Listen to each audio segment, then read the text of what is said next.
Well, that's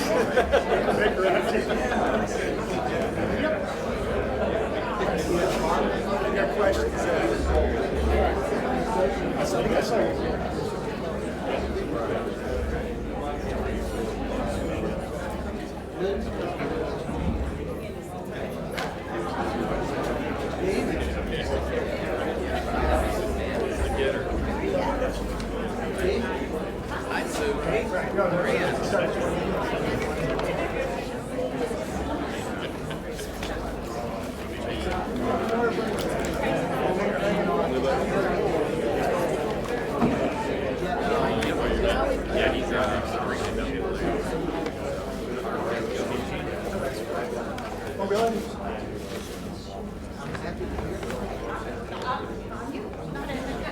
That's what I think.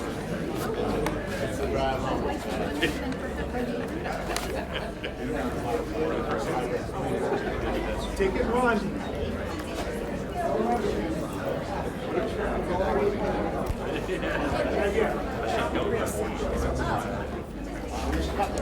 Do the prayer today? Good morning, everyone. It is 9:31. If we could please start to take our seats, we're going to get started.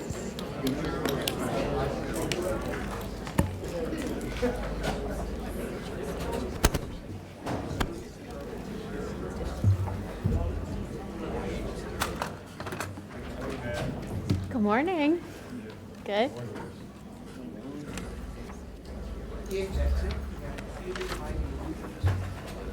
Clerk, if we could get a roll call, please. Mayor Baxter. Here. Commissioner Flores. Commissioner Marino. Commissioner Powell. Here. Commissioner Sachs. Commissioner Weiss. Here. Vice Mayor Woodward. Here. Thank you. We have a quorum. Thank you. Vice Mayor Woodward, if you'd please lead us in the invocation and the Pledge of Allegiance. If you can, please rise. May we approach today's business as a task of faith to do our best within our power to provide positive leadership on behalf of our community and those who live and work here, and that our decisions meet the standards of divine compassion for all. Amen. Amen.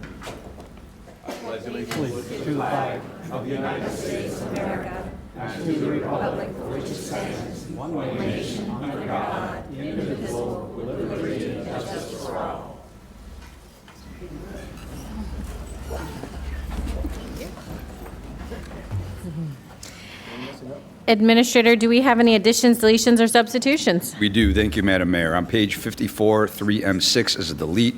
On page 76, 4J is an add-on.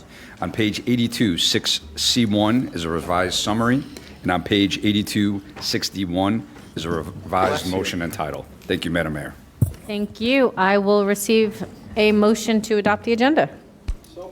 Second. I have a first by Commissioner Weiss, a second by Vice Mayor Woodward. All in favor? Any opposed? See that that motion carries 6-0. Moving on to consent agenda. Would anyone like to remove anything from consent? Vice Mayor Woodward, you're recognized. Thank you, Madam Mayor. Yes, I would like to remove on page 66, 3X7. And if I could, I'd be willing to have this moved to after we do proclamations. I expect discussion.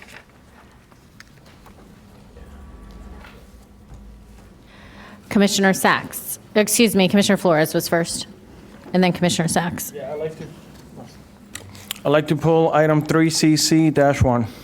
What page? 71. 70, sorry, 70. 70. Commissioner Sachs?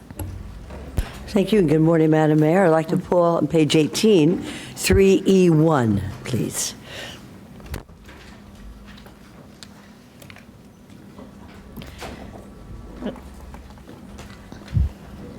I do not have any more lights. I'll entertain a motion to adopt or to, As amended. as amended. And Vice Mayor Woodward made the motion. Commissioner Weiss made the second. All in favor, say aye. Aye. Any opposed? Please see that that motion carries 6-0.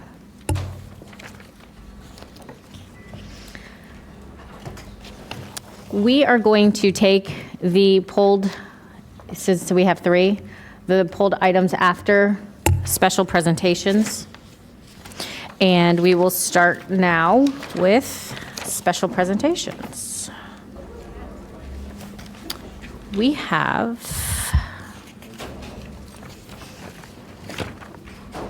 on page 76, I believe District 3, you are up first.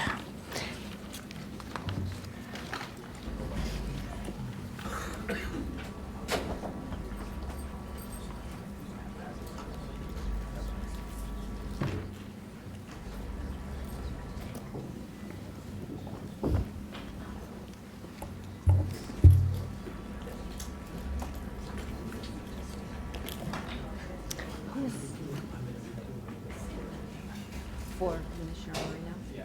So if you want to go in between, because then he has 3, so you're D, if you want to do that one.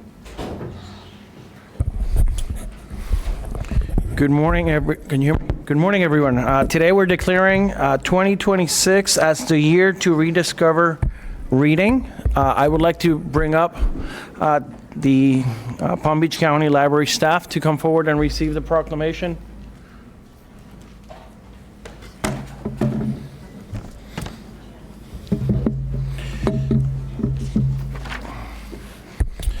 All right. Declaring 2026 as the year to rediscover reading, whereas the power of literacy and the love for reading are fundamental building blocks of education and personal growth for people of all ages. And whereas reading books, magazines, and newspaper for pleasure has dropped in the United States by more than 40% over the past 20 years, coinciding with a decline in attention span and an increase in loneliness and a rise in distrust of institution. And whereas reading for pleasure is linked to many health benefits, including higher life satisfaction, deeper relaxation, and stronger sense of empathy and community with our neighbors.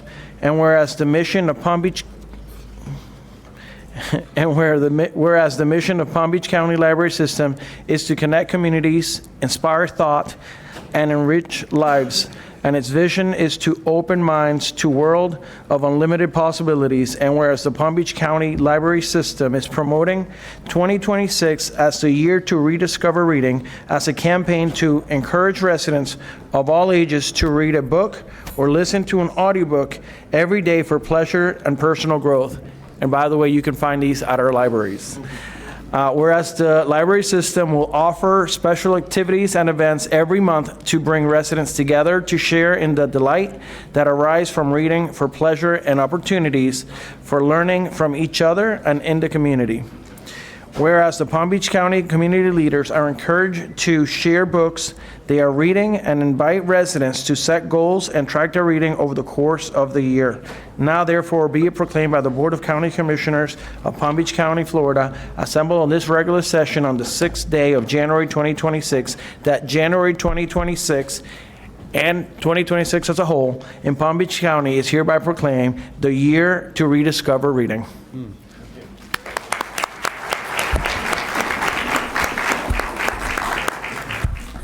Well, good morning, and thank you to Commissioner Flores, Mayor Baxter, Vice Mayor Woodward, and the Board of County Commissioners. My name is Doug Crane. I have the honor of being the director for our county library system, and we're here today to share that reading is fundamental not only to success in life, but to our well-being.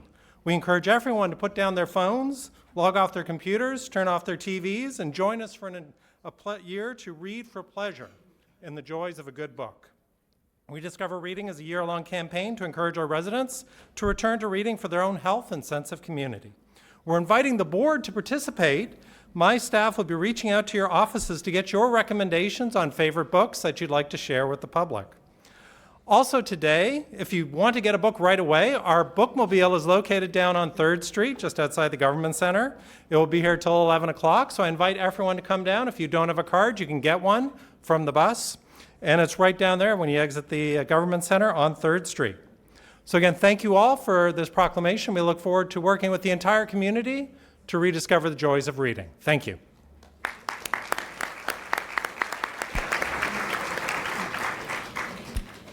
One second, Commissioner Weiss. We needed a motion to reorder the agenda, so we're going to do it now. So I'd make a motion to reorder the agenda. I have a first by Vice Mayor Woodward. A second by Commissioner Powell. All in favor? Any opposed? See that motion carries 6-0, please. You may proceed, Commissioner Weiss. Thank you, Mayor. And good morning, everybody. While they're taking their picture, I'm going to ask Mr. Bob Burdish to join me at the lectern up here. And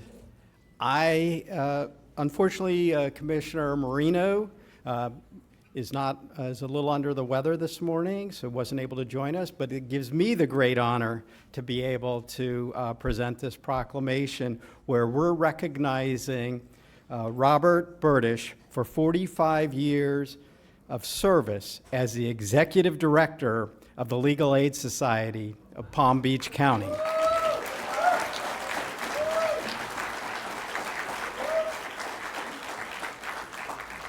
It is really an honor to be here with you and to be able to celebrate this momentous achievement. Since 1959, the Legal Aid Society of Palm Beach County has admirably fulfilled its mission to provide high-quality legal service, representation, and education to the most vulnerable people in Palm Beach County. Whereas the Legal Aid Society hired Robert Burdish as its executive director on November 1st, 1980. Think about where you were in 1980. And he has dedicated an extraordinary 45 years of service to the residents of Palm Beach County under his visionary leadership. The Legal Aid Society of Palm Beach County has transformed from a modest organization into a powerful, multifaceted nonprofit agency, dramatically expanding its capacity to serve those most in need. Whereas Mr. Burdish's stewardship has led to the exponential growth of the agency resources, starting at $300,000 in 1980 and culminating today in an impressive budget of over $20 million.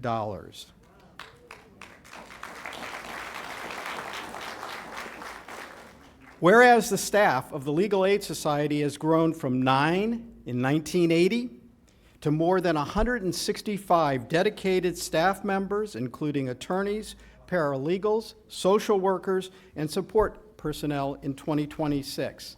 And whereas his commitment to innovation has resulted in a creation of numerous specialized award-winning programs designed to reach and serve the most underserved and vulnerable populations within the county, ensuring access to justice for individuals and families facing poverty, domestic violence, and other complex legal challenges. Whereas Bob Burdish has been a tireless and effective in driving force for social justice throughout his career, advocating for systemic change and upholding the fundamental belief that every person deserves competent and compassionate legal representation. Now, therefore, be it proclaimed by the Board of County Commissioners in Palm Beach County, Florida, assembled in regular session on this 6th day of January 2026, that Palm Beach County is hereby recognizing Robert A. Burdish for 45 years of service.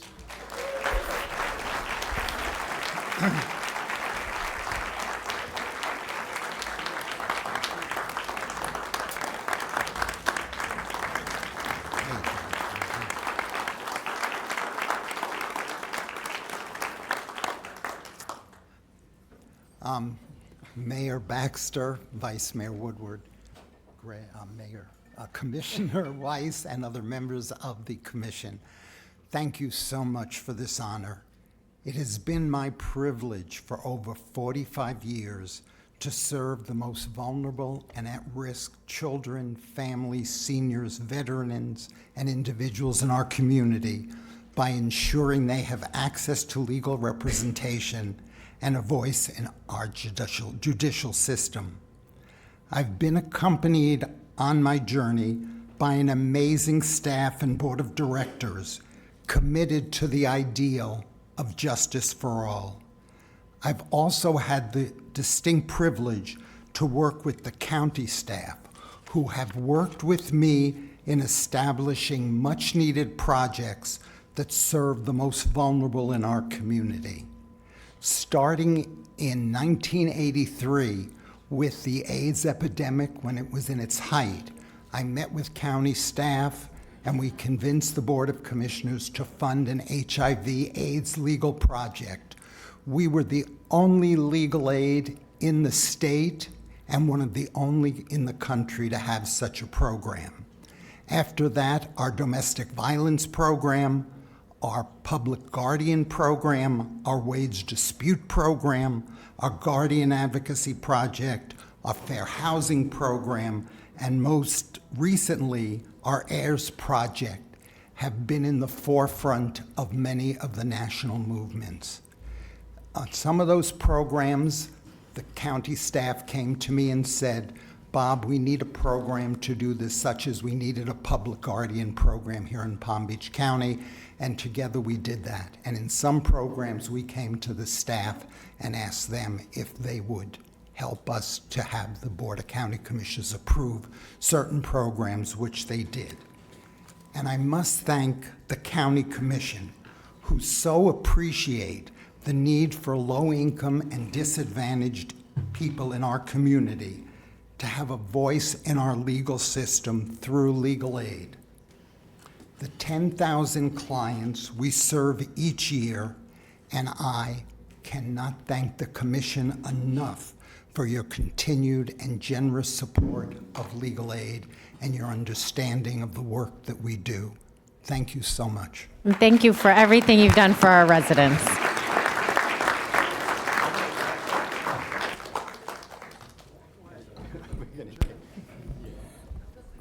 All right, and while they're taking their picture, we're declaring January 2026 as Mentoring Month. If I can have our Deputy County Administrator, Tammy Fields, our Youth Service Department Director, Elisa Kramer, Ike Powell, Tamia Williams, Valerie Messinio, Dr. Seth Bernstein, Gwen Williams, Dr. Lisa William Taylor, and anyone else from the Mentor Network to come forward.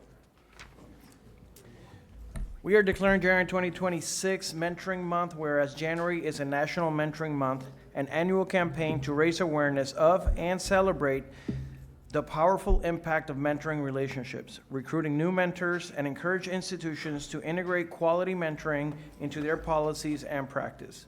And where Palm Beach County recognizes the contributions of volunteer mentors who link youth to economic and social learning opportunities while also strengthening our community.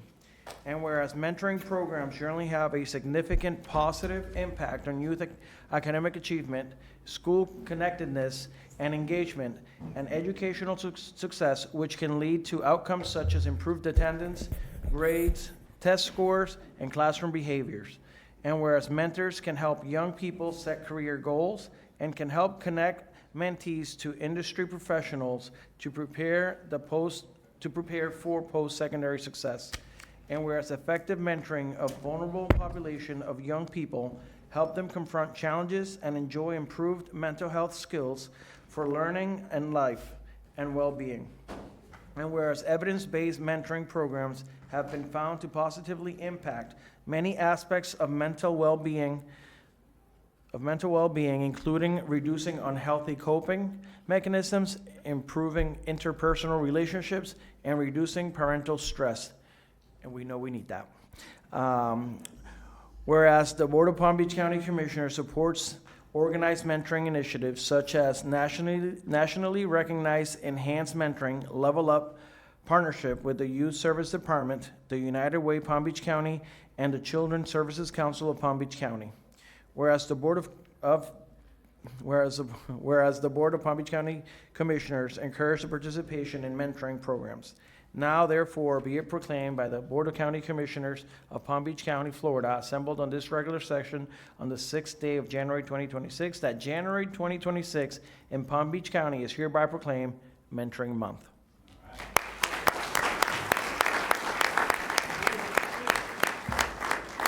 I'm going to speak today for the United Way Mentor Center. So good morning and thank you, Commissioner Flores. That's so nice. Mayor and fellow commissioners, on behalf of United Way of Palm Beach County Mentor Center and the entire mentoring community represented here today. You see everybody? That is so beautiful.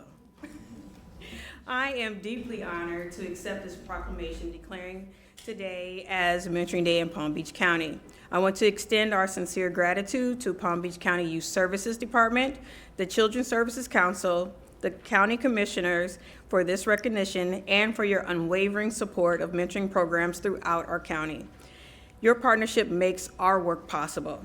As we celebrate National Mentoring Month this January, we are reminded that the profound impact that mentoring has on the youth's lives in our community. The caring relationships formed between the mentors and the mentees build confidence, inspire dreams, and create pathways to success that might not otherwise exist. Standing with me today are representatives from United Way Mentoring Team and so many mentoring agencies. I just love that so much. We are privileged to fund these folks. Together, we are changing lives, strengthening families, and illuminating a path forward for Palm Beach County. This work is not just important, it is essential to the well-being of our community. We are honored and privileged to serve young people, and we thank you for recognizing the dedication of our mentors throughout our county who give their time, their wisdom, and their hearts to guide the next generation. Thank you.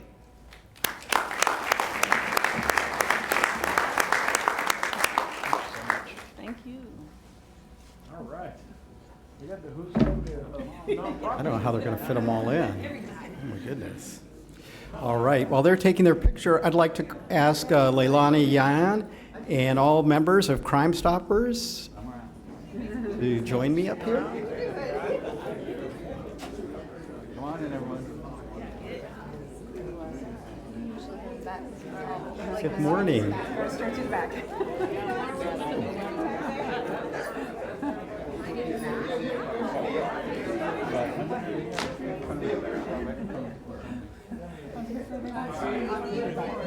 Everybody ready?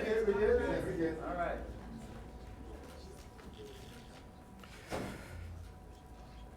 So good morning again. We are declaring January 2026 as National Crime Stoppers Crime Prevention Month. Whereas crime isolates communities, causing fear and mistrust, and we must work together to prevent victimization. Crime Stoppers of Palm Beach County, a 501c3 nonprofit, empowers residents to report crime anonymously and assist law enforcement in solving and preventing crimes. The organization provides free programs and resources to unite residents, law enforcement, businesses, media, local governments, and schools to combat crime, and also uses media awareness, cash rewards, and anonymous tip lines offering social media, phone, and web options for reporting crime, which empowers our community to take control of their own neighborhoods.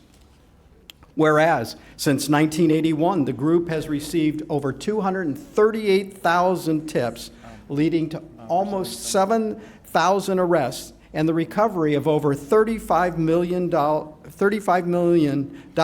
in drugs and property.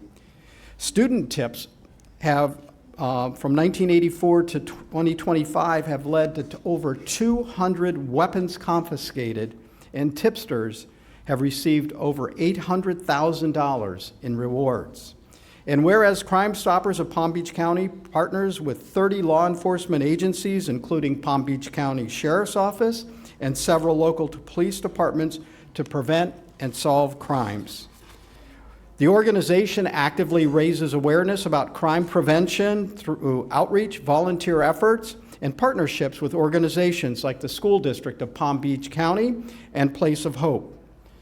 Crime Stoppers of Palm Beach County is a GuideStar Silver level participant demonstrating transparency and accountability, and Palm Beach County is committed to zero tolerance for crime and calls on all residents to participate in efforts to prevent crime and strengthen our communities.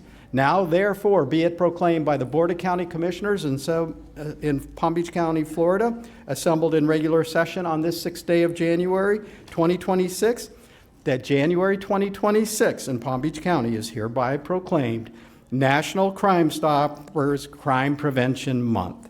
Thank you for all you do. I'm Sherry Cole, President of Crime Stoppers of Palm Beach County. I'd like to thank the County Commission for recognizing our organization. Crime Stoppers of Palm Beach County was the first program internationally that started the Student Crime Stoppers program. We were ground zero here for the world, and now the world Crime Stopper programs has this to take guns and drugs out of our school. We were also the first program to take animal abuse tips, not just dogs and cats, but cows and horses, and we work very closely with animal control. We have an all-volunteer board who dedicate their time and effort outside their work lives to help law enforcement solve crimes so that we can live in a safe community.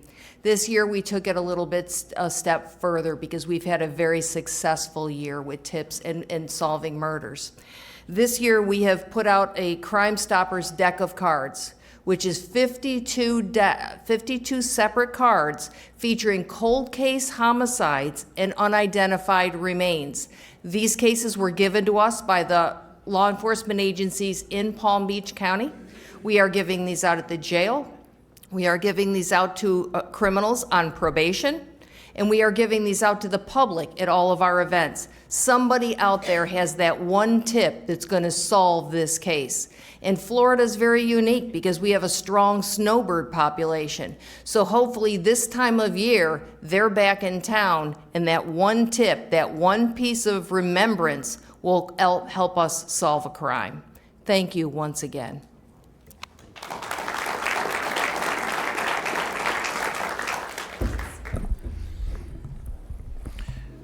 All right. I got one more. I'm stepping in for Commissioner Maria Marino, and so on her behalf, I'm presenting and recognizing one of our colleagues and a director here at the county, Paul Connell. Paul Connell, former Palm Beach County Parks Director of Special Facilities, assumed his responsibilities in 2022 as Deputy Director. Paul has worked for the department since 1991, successfully leading multiple diverse work areas and operating a variety of cultural and recreational services, including 5 golf facilities, the Murakami Museum and Japanese Garden, and Jim Brandon Equestrian Center, 3 amphitheaters, concessions, and special events providing economic value, health, environmental, and social benefits to the community. Paul holds a bachelor's degree in public management and is a board member of the National Association of County Parks and Recreation Organizations and volunteers with his family to give back in meaningful ways to the community. I can also personally attest for Mr. Connell's pickleball skills, having played with him this year during the United Way pickleball tournament. We were so good that we decided to not win a single match so that it wouldn't be seen as the commissioner was having any influence over the outcome. But we had a great time. So today I'm honored to present this certificate of recognition. The certificate honors Deputy Director Paul Connell, recipient of the ICYG 2025 Administrator of the Year Award by Inner City Youth Golfers, Inc. Paul, thank you so much for everything that you do.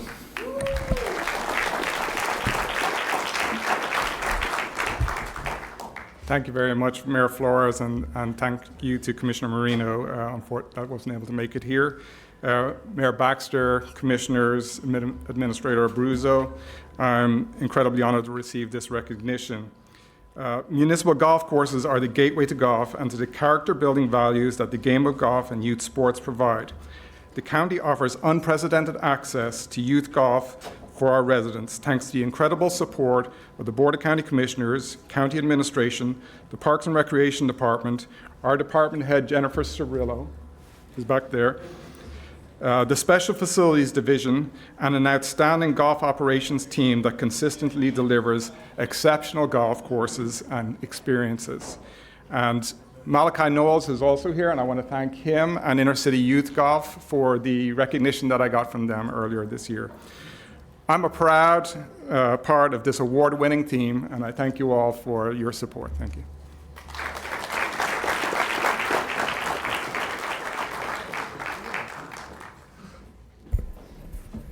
Okay, I have a number of names. I'm going to call all of you forward.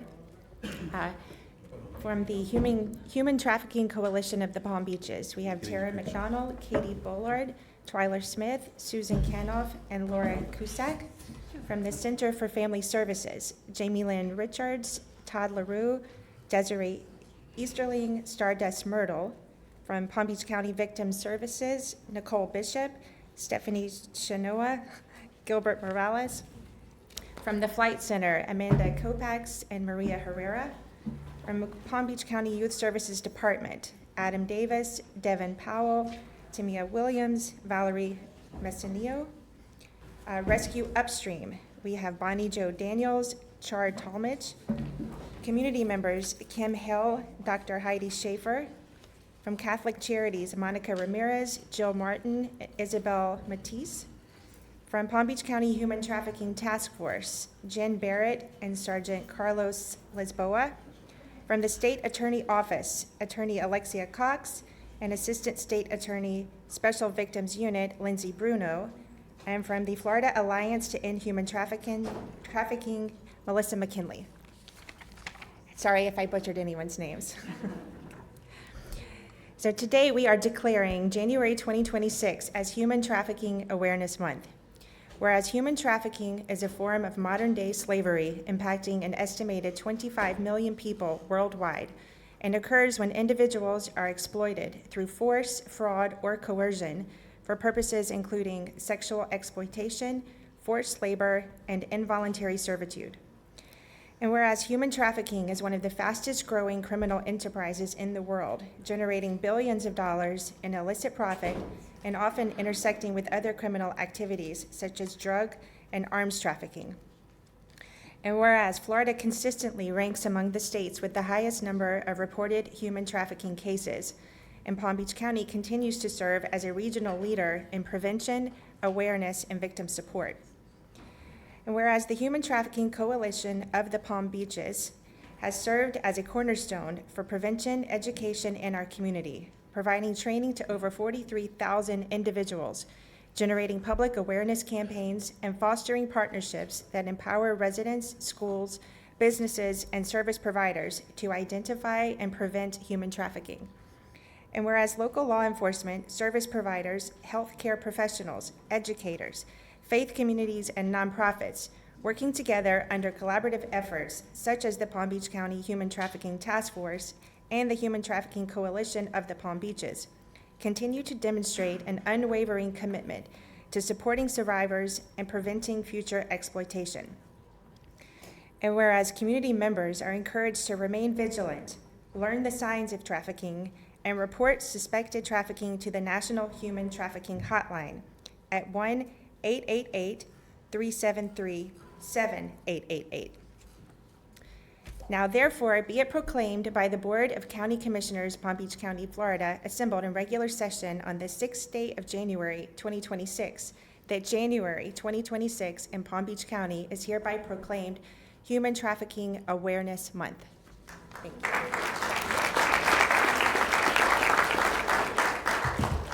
Thank you so much, Commissioner Woodward, for this proclamation. It's an honor to be here, and you can see so many individuals and agencies are a part of our coalition. We've been active in this county since 2005, so we're actually celebrating 20 years of preventing human trafficking in February at our Afternoon of Freedom luncheon. And just last year, we educated over 12,000 individuals here in Palm Beach County. Many of those are middle and high school youth and Title I schools. We really believe in getting youth and educating them on this issue, and that is the key to ending human trafficking. So we've added more and more content on sextortion. As you may have heard in national news, lots of teens and youth are taking their own lives out of desperation when they become victims of sextortion. So we have included that in all of our education in hopes to prevent that from happening. So thank you so much, and thank you to all of our partners here today.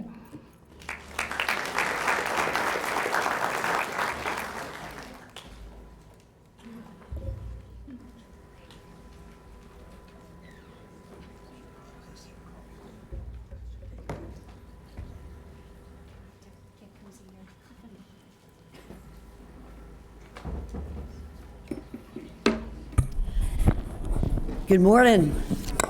For this next honor, I'd like to ask our County Administrator, Joe Abruzzo, to join me, as well as the Mayor of the county, Sarah Baxter.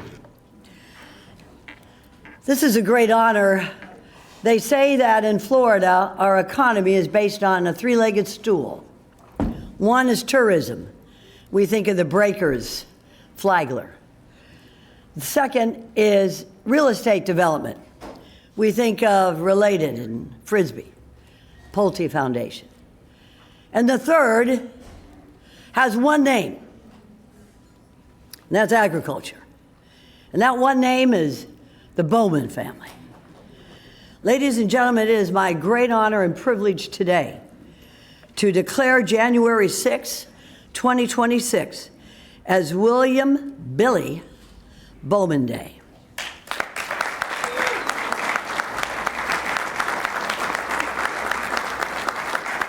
And as I read this proclamation, I'd like to ask especially his wife, Derry, to come on up, and Dick, his son, Teresa Bowman, the wife of Dick.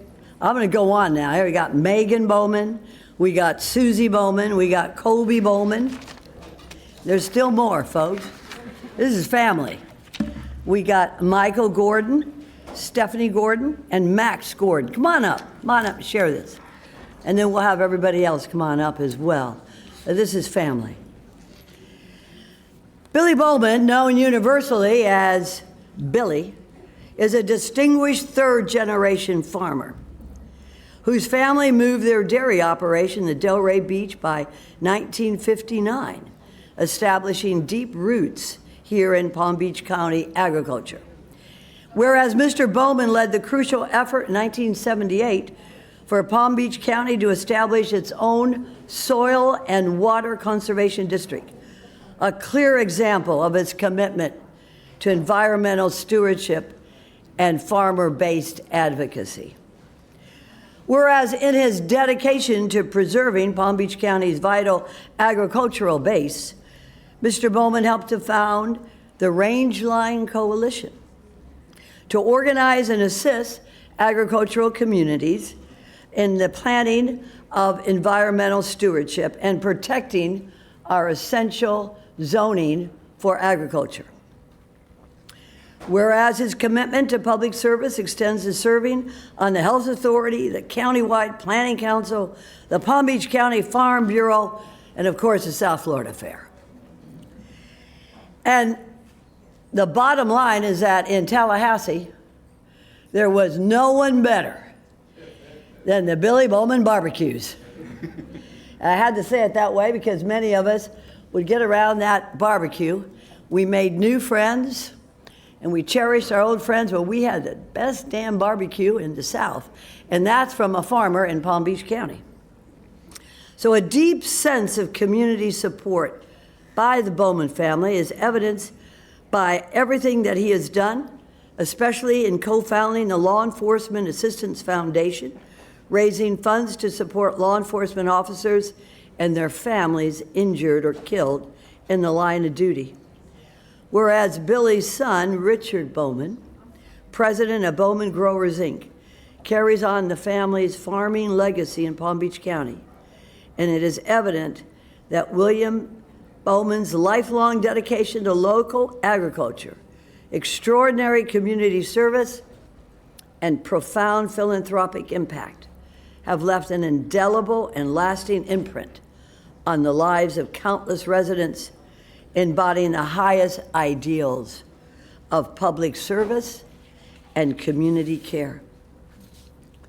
Now, therefore, be it proclaimed by the Board of County Commissioners of Palm Beach County, assembled in regular session on the 6th day of January, 2026, that this date in Palm Beach County is hereby proclaimed William Billy Bowman Day. Thank you very much for all your support.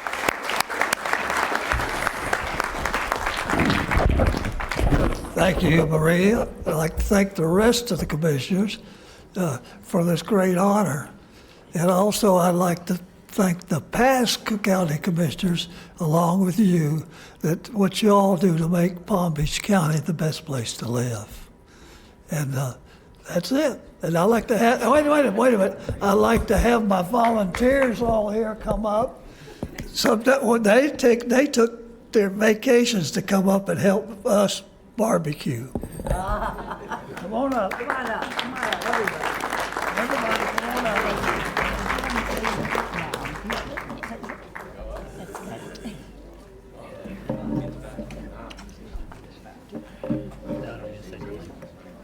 Okay. Yeah, have. Let's everybody get together here. Get it behind you. All right.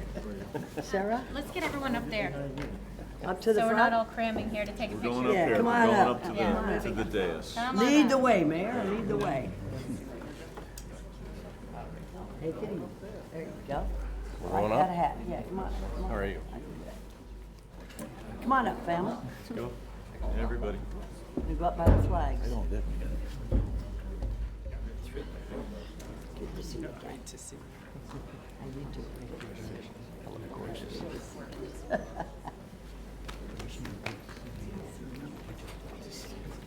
Go up there. Like your shirt. Hey. Get up there. You're not by yourself. Hi.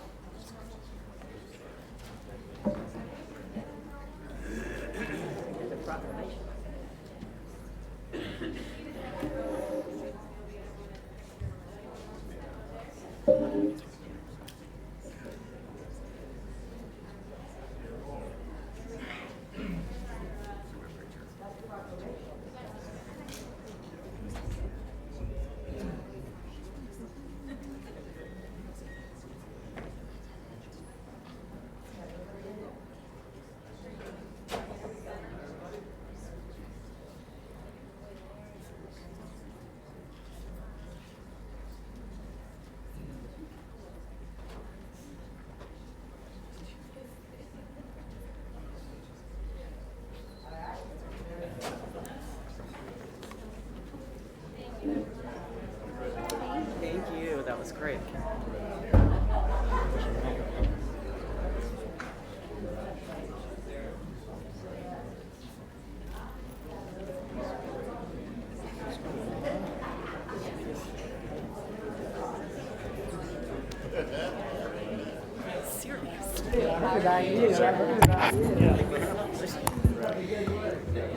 While everyone is still here, we do have a special guest with us today named Kiki. She is 7 years old and loves to play and cuddle.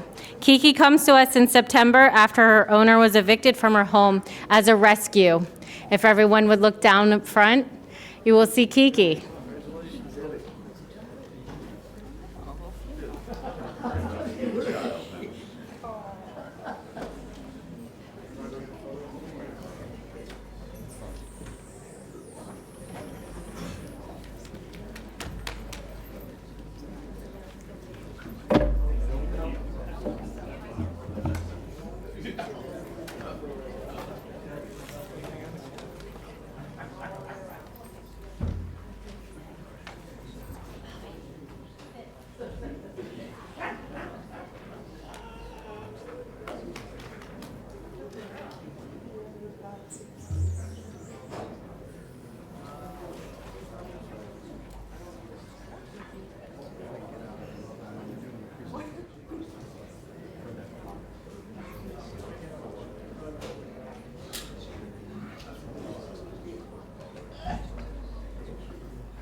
Has anyone seen Commissioner Powell? He's right here. Bobby.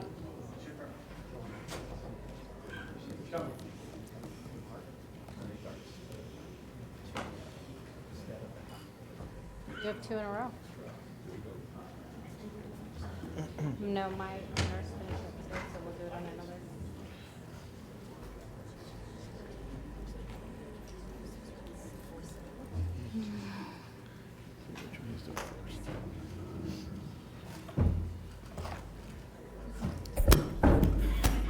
They always have more. Good morning, everyone. Would I, please, I'd like to have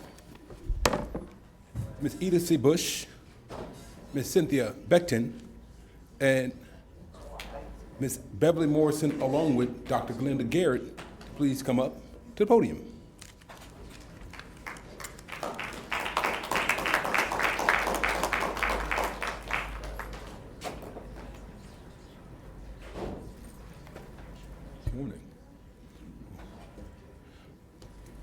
This morning, you all, we will present a proclamation honoring Dr. Martin Luther King Jr. Day and the Martin Luther King Coordinating Committee of West Palm Beach.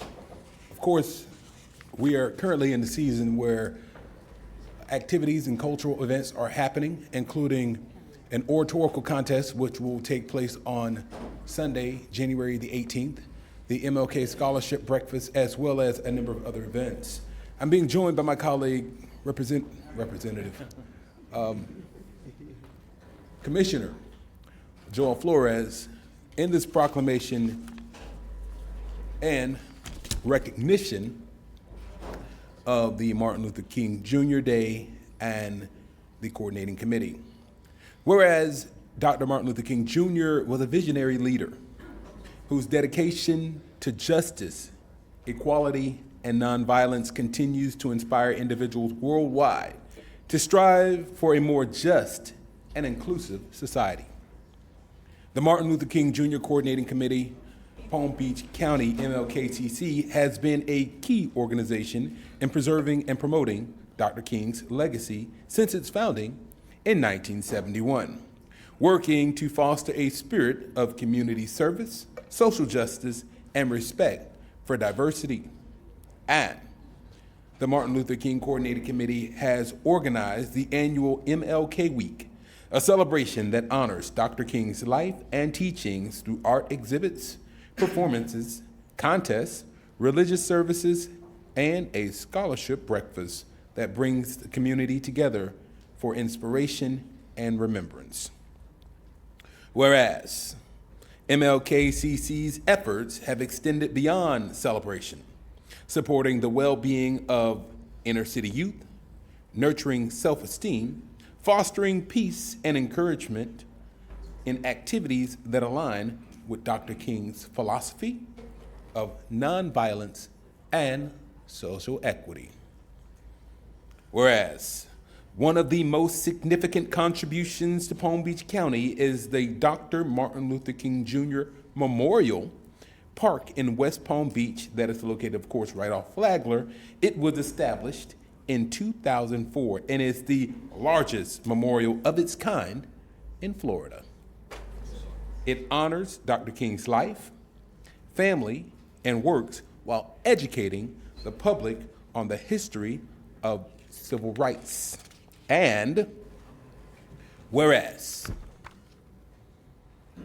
Ms. Edith C. Bush, a longtime leader of the Martin Luther King Coordinating Committee, has dedicated herself to uplifting the community and advancing the vision of Dr. King, contributing significantly to the creation of the Dr. Martin Luther King Memorial Park and various programs that continue to serve the people of Palm Beach County.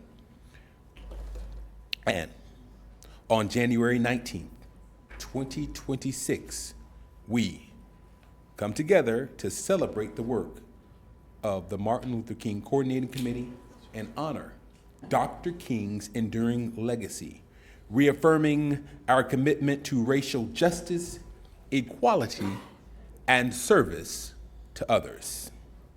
This year's theme is Building Bridges, Not Walls, an effort to continue to bring the community together. Now, therefore be it proclaimed by the Board of County Commissioners of Palm Beach County,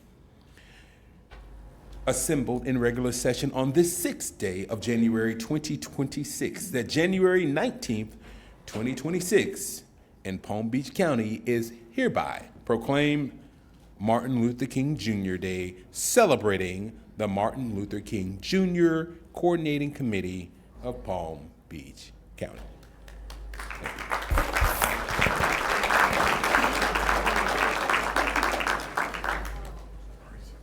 Thank you so much, Commissioner. We are pleased to accept this proclamation. The Martin Luther King Jr. Coordinating Committee has strived over the years to achieve solidarity in the community. This year, more than ever, our theme, Building Bridges, Not Walls, is more significant than ever, because we really need to be about the business of building bridges, because there are far too many walls up. Thank you so much also for recognizing us on January 6th. January 6th is a day that we would really like for bridges to be built. We would like for walls to be destroyed. So it is with honor that the Martin Luther King Jr. Coordinating Committee, just as represented by just a few of us, because I want to share with you, we are all volunteers. That is the significance of our youth, of our group. And we take volunteers from all over. We have there's no such thing as you can't join. So any of you who have a hankering to do that, just go on our website, just plug in Martin Luther King Jr. Coordinating Committee, West Palm Beach, and you'll see where to join and or donate. I don't want to leave that part out at all. Our events this year that are coming up, everything is free except the breakfast. And I do want you to know the proceeds from the breakfast go to scholarship. But please join us for our other events. These events are meant to promote youth and also to promote the community. Edith Bush is our founder, is our CEO, and also our director. And she has told us on numerous years things to do. Edith and I have had the honor of traveling throughout Florida with the Black Citizens Coalition, and also to be in the midst with this Martin Luther King Jr. Coordinating Committee. But both of us agree, and I'm looking around the room, it is time to pass the torch. And we want some younger people to step up. Edith?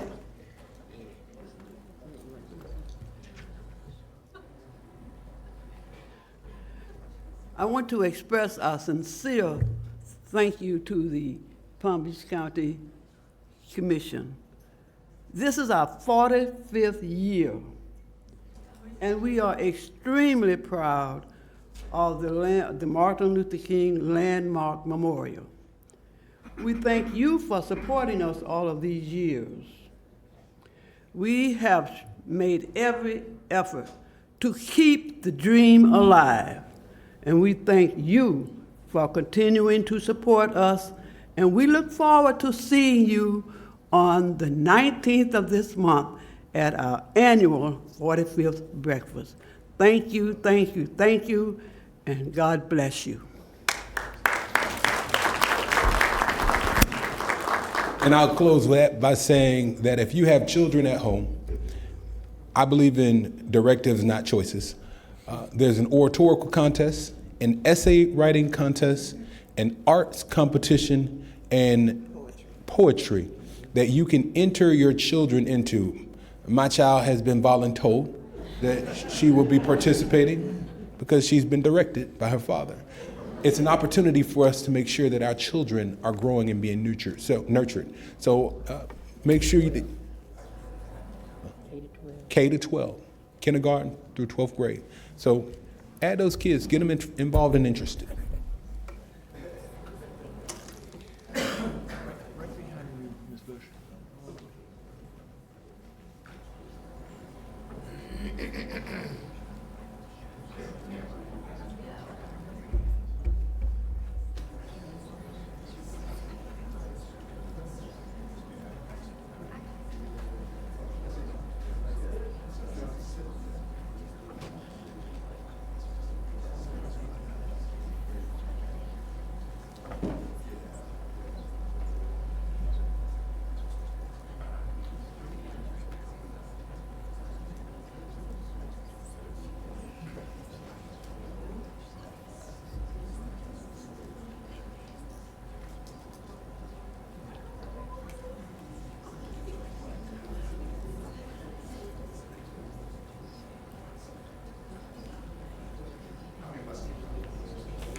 Once again, everybody, good morning. I'm back, bag to back.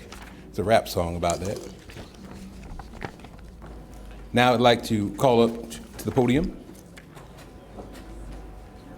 Emmanuel Perry, George Lindley, James Taylor, Malachi Knowles, Bishop O'Shea Granger, and Mr. Dave Lawrence.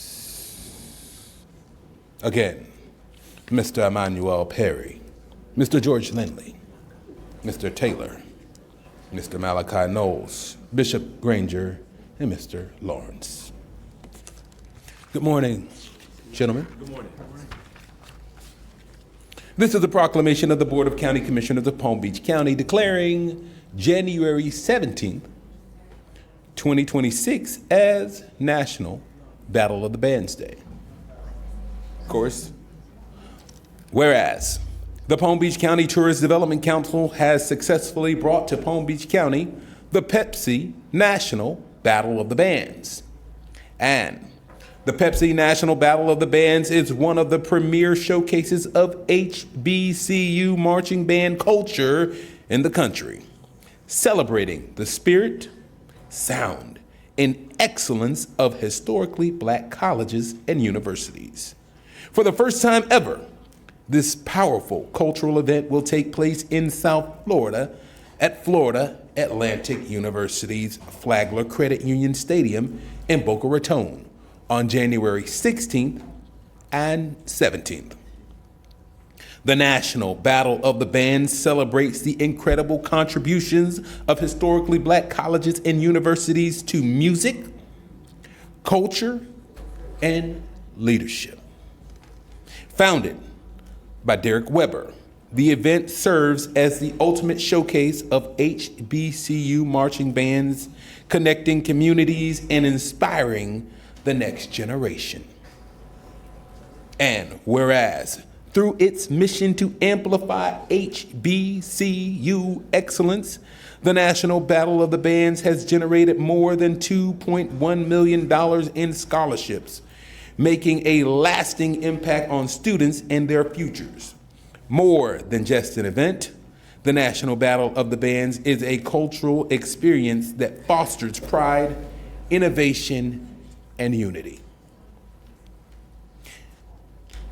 Whereas, anchoring this cultural celebration during Martin Luther King Jr. weekend is intentional. It honors a legacy of progress while investing in the next generation of changemakers. This inaugural South Florida event will officially kick off MLK Weekend in Palm Beach County and position the region as a national destination for celebration of education and cultural pride. Now, therefore, be it proclaimed by the Board of County Commissioners of Palm Beach County, Florida, assembled in regular session on the 6th day of January 2026, that January 17th, 2026 in Palm Beach County is hereby proclaimed National Battle of the Bands Day.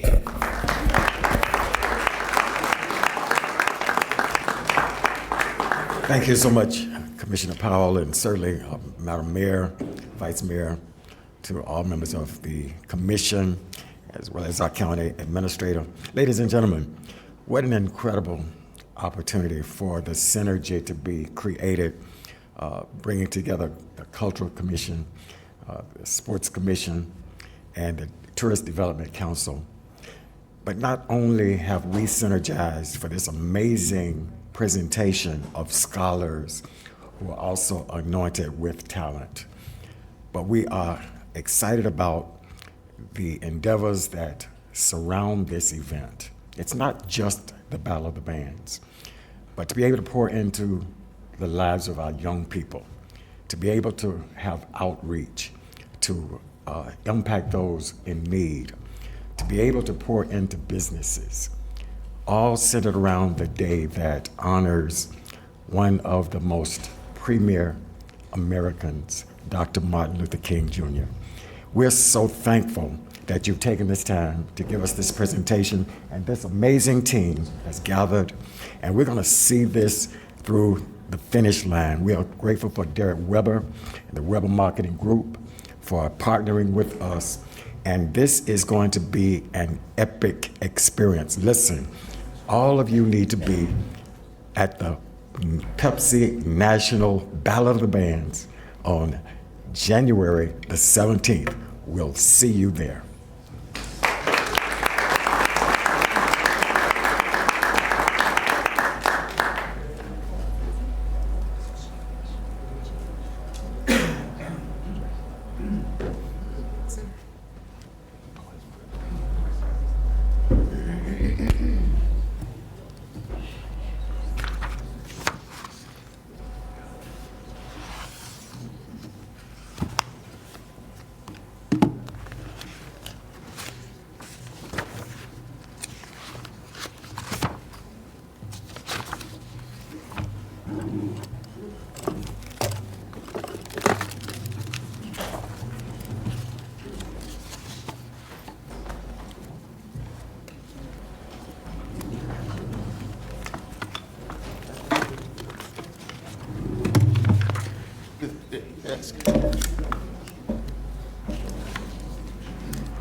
The what? The group picture. Yes. Everyone, we are going to take a 5-minute recess so the board can take a picture together. We will return at 10:38.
We are going to begin once again. Thank you, everyone, for indulging our 5-minute recess.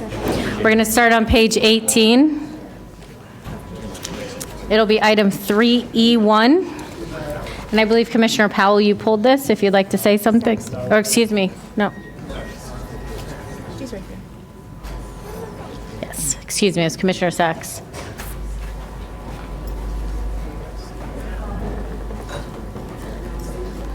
Yep. Thank you.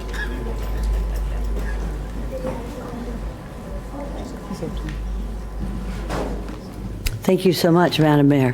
For the record, this is 3E1 on pages 18 and 19. And I've had a very good conversation with our community services people. Have done a wonderful job. And what we have agreed is that the CEO of Salvation Army will come before the board. We could put this off and have him come before the board, he or she. No, it's a he. It's Major, thank you.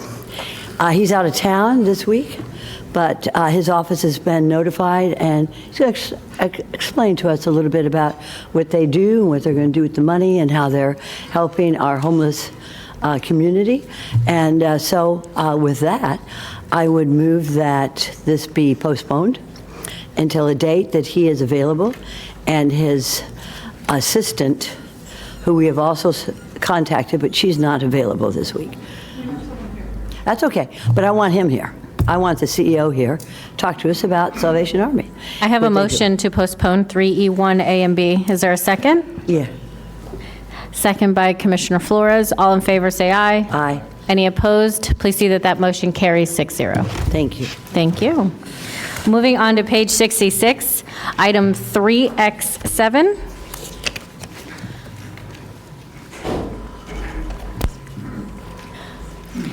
Commissioner Woodward, you're recognized.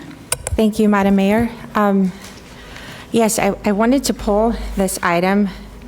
Sorry, I have a terrible ear infection on my right side, so I'm having trouble hearing. I wanted to pull this item for us to discuss the actual policy change that this is. And, you know, over the break, I had some time to go through our charter, our admin code, and in order for us to make for these changes to be made, it has to come to the board to change a division, or a department. I'm sorry, I get them confused. It's in the code. Any changes that are to be made should be brought to the board. All this item is a budget transfer that would make it so.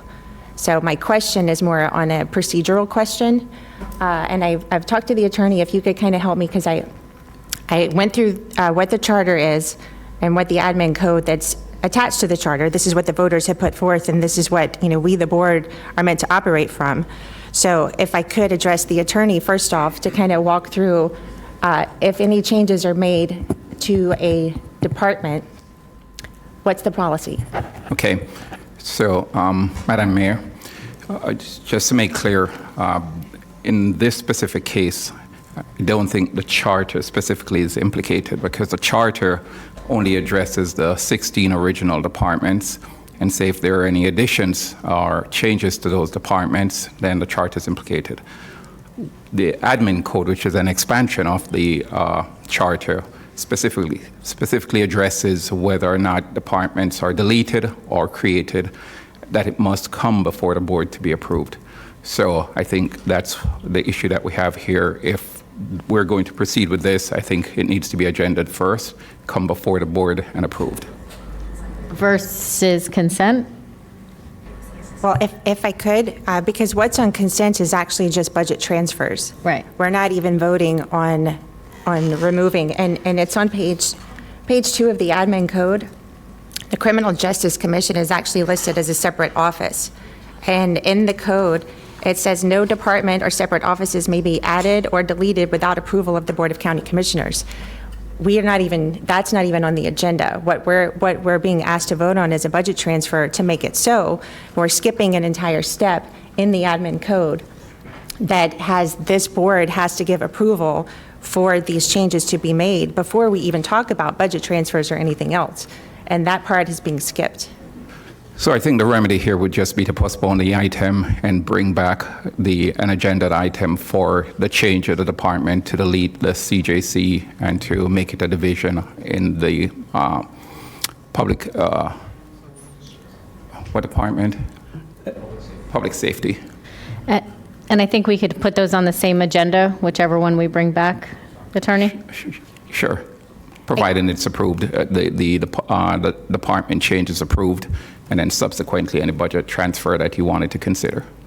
Commissioner Weiss, you're recognized. Actually, I wasn't quite finished. If I could continue, please? Sure. Because my question is, having this happen, and there's a number of issues that are going to be coming up on our regular agenda that are similarly placed for budget transfers. And there are changes that are being made through the admin code that are not coming to the board. And I mean, it's specific in here. So I feel, I mean, we have a new administrator, new staff that's coming in, and we kind of need to go back to, what we as the board, our job, and this is tied to the charter, tied to the administrative code, that our job is meant to approve. We have to do employees, and I'm going to have that in a conversation later, but it's with the advice and consent of the Board of County Commissioners. We, the board, this is our job. We are the representatives of the people. The charter is baked in as far as any changes that want to come from that. This came from the voters. The administrative code, it's even listed in here, any changes to the administrative code has to come to the Board of County Commissioners. So if we wanted to make any of those changes, there's just a number of steps that have been skipped. There's later in this agenda it's coming up, and I also would like to know if any of this has already been done in the past 5 months or so. Do we have other of these where we are not in compliance with the charter? Attorney Audie. Are you referring specifically to department changes? Yes. I am not aware of any other department change. I know there have been some divisional changes, which... And one thing... The small business development is a change. Commissioner Weiss has been waiting. Please proceed. Thank you. I guess my question really, I don't know whether it's to staff or to our county attorney to answer. From my understanding of what's been, or what's in front of us today, the budget transfer, but in terms of the organization itself, there's no deletions or additions of anything new. It's the organization of what division is they're going to report to these departments. So I'd just like to get some clarification, because it's the way I'm looking at this, it appears that the departments are going to continue to exist. They have not been eliminated. We have not created a new department, but what we are doing is providing a different person or position where one was reporting, to, I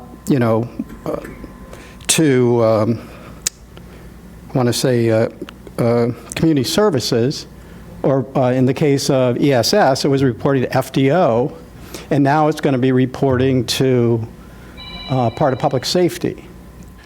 Okay, Commissioner Weiss, I was not addressing any other change except one where we're deleting the CJC as a department, so that department will no longer exist. Excuse me, Attorney Audie, but we're not deleting it, we're moving it, are we not? Well, we're removing it, so we're making one less department, so we're deleting from the number of departments. So it would become a division within public safety, so that department, as a department, no longer exists. Attorney Audie, Administrator Abruzzo, you're recognized. Thank you, Madam Mayor. So as far as the CJC, it is moving from a department to a division under public safety.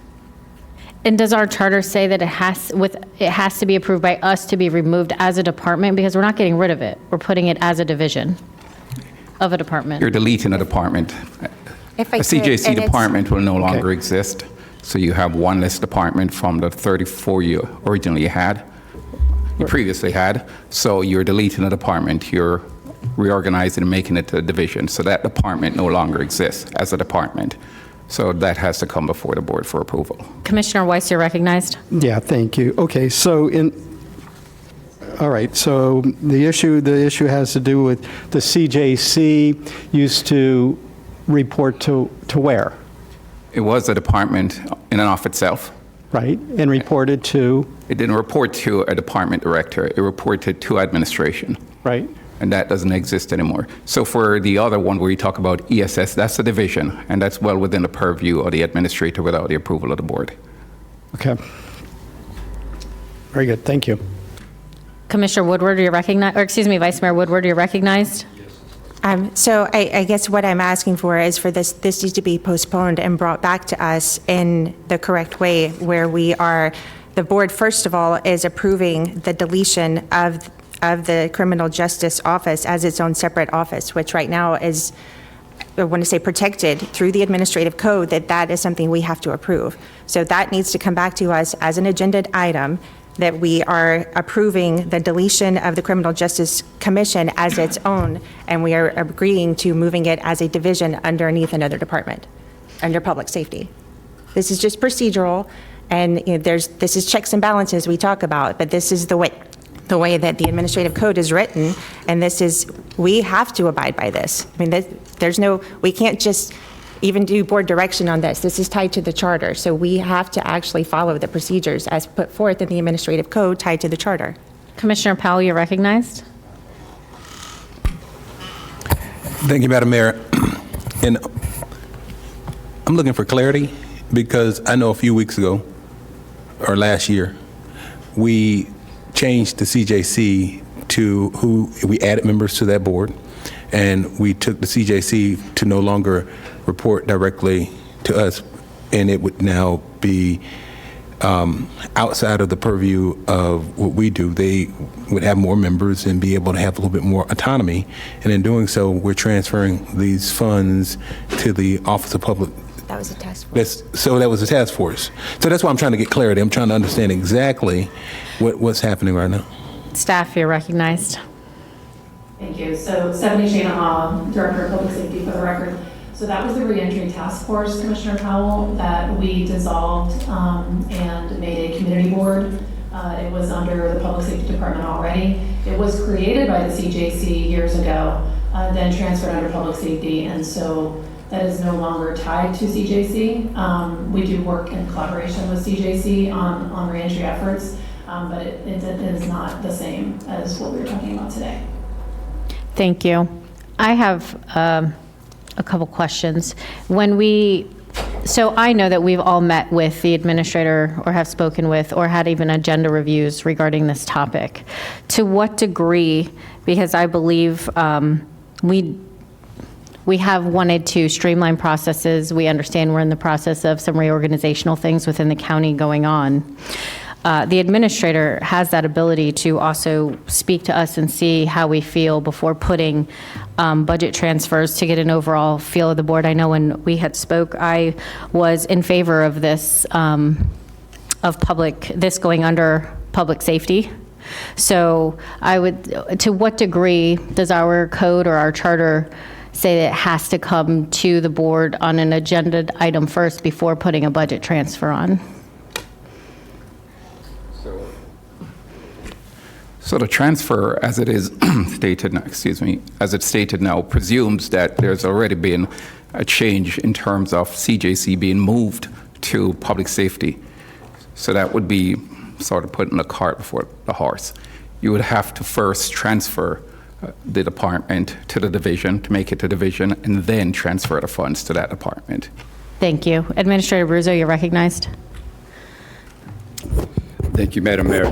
Just to be clear to the county attorney, because Commissioner Woodward kept saying that this is tied to the charter. This is tied to the administrative code, not the charter, correct? Correct. That's what I say. The charter only addresses the original 16 departments and making any additions to those 16. It's the administrative code is an expansion of that, which specifically addresses deleting or adding additional departments or subtracting departments. Madam Mayor, just to be clear for the public, nobody is deleting the CJC or how it is operates as an entity other than it's moving from a department to a division, with the full acknowledgement of their board and the chairperson, who I've had extensive dialogue with, who is in favor to me personally, and I believe to the deputy administrator as well. But I agree we can get this in the proper posture. As far as ESS, if I may have a question, that is within my purview to move without board authorization. Is that correct? Attorney Adi, you're recognized. Absolutely. Okay. Madam Mayor, if I may, in interest of time, again, at the board's pleasure, if there's a way to move the ESS transfer, since that is already done under my authority and purview, so we just need the funds in that capacity, Madam Mayor. Which item is that, 3X7A?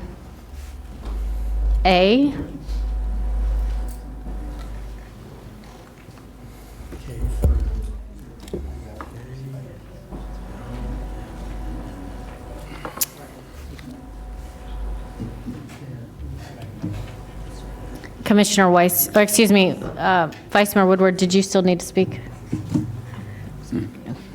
Commissioner Weiss, you're recognized. Thank you, Mayor. So I'd like to make a motion on item 3X7 to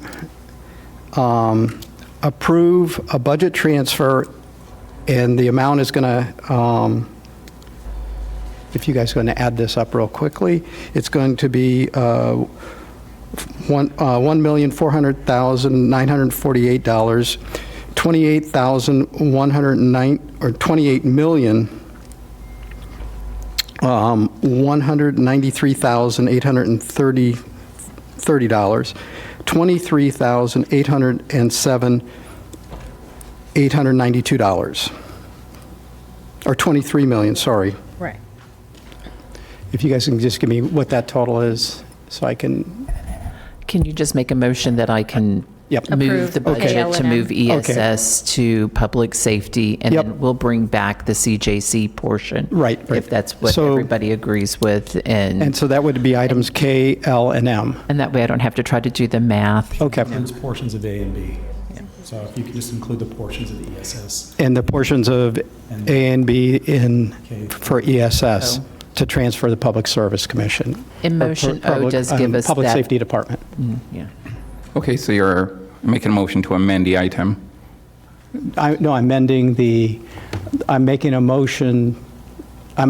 motion that's in the book. Okay. Right? So I have a motion to approve item 3X7, A and B, K, L, and M. Do I? The parts of A and B that are related to ESS, we are approving. Correct. I have a second by Vice.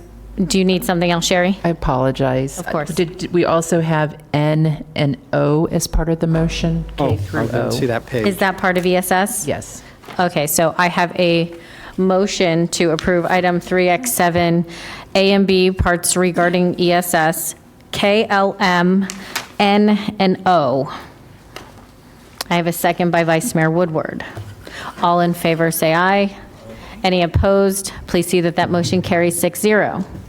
Next, we have items 3X7, C, D, E, F, G, H, I, and J.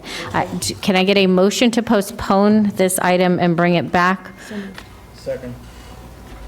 And bring it back with the item for us to decide if we would like to move the CJC on the same agenda. I have a first by Vice Mayor Woodward. I have a second by Commissioner Flores. All in favor? Any opposed? Please see that that motion carries 6-0. Thank you.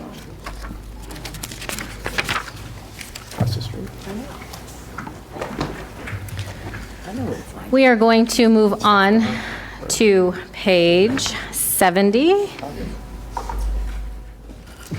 Okay, now we go to, this is your item. Which is item 3CC1, A and B. I'll entertain a motion to approve item 3CC1, A and B. So moved. I have a motion by Commissioner Sacks. A second by Commissioner Powell. All in favor? We're going to do a roll call vote, actually. If you would, please, clerk. Commissioner Flores. No. 17, page 7. That was a no? Commissioner Marino. Commissioner Powell. Yes. Commissioner Sachs. Yes. Commissioner Weiss. Yes. Vice Mayor Woodward. Yes. Mayor Baxter. Yes. Okay, so that's 5-1. Please see the motion carries 5-1. Thank you, everyone. We are going to move on to regular agenda. Or excuse me, we're going to move on to public hearings. I'll entertain a motion to receive and file proof of publication. I have a motion by Vice Mayor Woodward, a second by Commissioner Weiss. All in favor? Any opposed? Please see that that motion carries 6-0. Now, on to regular agenda. Page 78, item 6A1. Does anyone need a presentation? Staff, if you would just like to read the motion or the ordinance that we are approving. Item, Mayor, Vice Mayor, Commissioners, good morning. Item 6A1 is permission to advertise for the minor redistricting. We spoke to you about, received direction from you in December. It would come back to you for adoption January 22nd. Thank you so much. I will entertain a motion to approve the preliminary reading and permission to advertise for public hearing on January 22nd, 2026 at 9:30 a.m. I have a motion by Commissioner Weiss. Second. I have a second by Vice Mayor Woodward. All in favor? Any opposed? Please see that motion carries 6-0. Moving on to item 6A2, A and B. Mayor, I'd like. This is a contract with a consultant, Stephen Cody is with me here, with Jerry Wilson, who's based in Atlanta, done our work as we described to you yesterday in previous redistricting efforts. There are redistricting experts preparing a report that will be part of the final product we'll have for you at adoption. This is a contract maximum not to exceed $25,000. They're billing hourly. I will entertain a motion to approve 6A2, A and B. So moved. I have a first by Commissioner Weiss, a second by Vice Mayor Woodward. All in favor? Commissioner Sachs, you are recognized. I'm going to vote for this. I just want to make sure we keep the costs down. You're really good at this. I've met you before. And it's not too complicated, so let's just see if we can keep, if you deal with Mr. Rudder, we'll keep the costs down on this, okay? Thank you. And I'm definitely a yes on this. I'm going to keep my eye on it. Commissioner Powell, you're recognized. Thank you. Madam Mayor, I need to do a motion for reconsideration on 3CC item A, 1A and B. 3CC, item A, 1 and B, on page... 1A and B. Page 70. Hold on, let's finish this We'll finish motion, that. then we will go back, if you don't mind. Absolutely. All right, so we have a motion. Do I have a motion to approve item 6A2, A and B by Commissioner Weiss? I had a second by Vice Mayor Woodward, I believe. All in favor? Aye. Any opposed? Please see that motion carries 6-0. Now we have a motion on, Commissioner Powell made a motion to amend the motion on page 70, 3CC, items 1A and B. Not amended. I need to reconsider. I voted Consider the motion, excuse me. in favor, and I want to change my vote to against. So we did a roll call vote. Would you like, Attorney Audie, would you like a whole new vote on this? Or just an amendment of his vote for the record? A new roll call to make it clean. Who was our first? Well, let's do it again. I will entertain a motion for item 3CC1 to amend or reconsider the motion. We are going to reconsider item 3CC1A and B. He was the first. I second. So Commissioner Powell was the first, I think I because second. you just made the motion. Oh, okay, yeah, you're right. The second is Commissioner Flores, and we will do a roll call vote again. Mayor, just for clarification, is this the motion to reconsider, or is this the vote You're correct. It's a motion to reconsider. All in favor, say aye. Aye. Any opposed? Please see that the motion to reconsider passes 6-0. Now we will take the reconsideration. I will entertain a new motion for item 3C, C1, A and B. So moved. Second. I have a motion to approve. You don't want to be a yes on this. Correct. Okay, and then we'll do a roll call vote. So I have a motion by Vice Mayor Woodward. I have a second by Commissioner Powell, and please do a roll call vote. And that's the same motion as prior. Commissioner Flores. He said no. Commissioner Marino, Commissioner Powell, No. Commissioner Sacks. Yes. Commissioner Weiss. Yes. Vice Mayor Woodward. Yes. Mayor Baxter. Yes. Please see the motion carries 4-2. And we will go back to our regular agenda.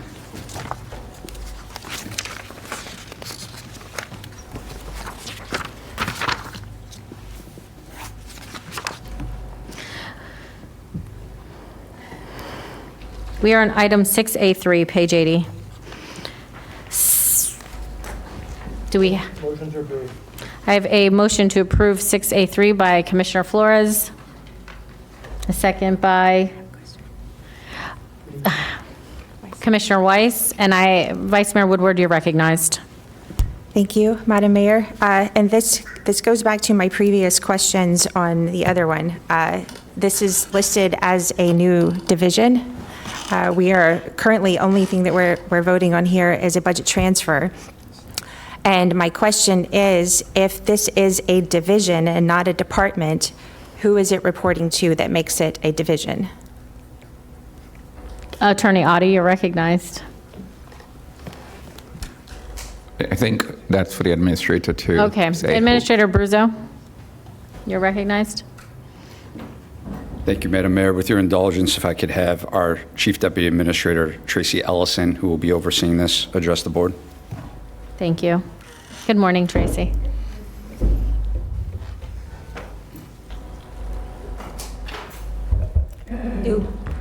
Temporarily be reporting to me. And what is your position? The Deputy County Administrator, Tracy Helson. So in the administrative code, a division is a division of a department. So we're using the word division here, County but it's not a division of any department. Is that correct? County Administration is a department. It's a division of county administration. Temporarily, yes. I'm sorry, what? Madam Mayor? Administrator Bruzo, you're recognized. It will be a division, it's a division of county administration, just like OF&B is a division of county administration, just like public affairs is a division of county administration. We may move it later under a different set. This is brand new as far as, which I think I'm very excited about, our employee evaluations, as we start out on something that hasn't been done here in 22 years. Thank you, Madam Mayor. Thank you, Administrator. Commissioner Powell, you're recognized. Thank you, Madam Mayor. And similar to my question on yesterday at a pre-agenda meeting, it's related to process as well. And Tracy or Administrator Bruzo, if you could just explain just in a little more detail what happens. We've got $120,000 being transferred from contingency reserves and then $242,970 from vacant positions with information services to county management services analytics. Those two positions, the vacant positions will be, what's happening there? Are they still vacant? Will they be filled and moved into this another? Just process-wise, what's happening here? Those are current hold positions that are being transferred over. They're from currently in ISS positions that are not unfilled positions. Thank you. They won't be created, it won't be a new budget for salary, it'll just be transferred over. Thank you. And as a follow-up, those positions will be filled in this new role, correct? Correct. Thank you. Vice Mayor Woodward, you're recognized. Thank you. I just wanted to get full clarification on the process here because, you know, we're a lot of changes have happened to our organizational chart. Will this be listed on the org chart? And how do we as a board, how are we able to know moving forward when something is a division, a department, a special office? I mean, there's a number of things here. What I'm asking for is just to make sure that this board is voting when we should and is approving when we should on something. And I don't want to get bogged down in arguing over what's a division and a department. And you know from my agenda review yesterday, I get very confused on department versus division. Divisions are divided up departments. That's how I'm trying to remember this right now. And how do we know, and what in the administrative code allows for us to be made fully aware of when it's something that we should be approving and when it's something that is in the purview of the administrator? Administrator Abruzzo, may I ask if we could have staff have a meeting privately with Vice Mayor Woodward and explain divisions? Like that, a public meeting? Or at a, This is about the board as a whole and the public?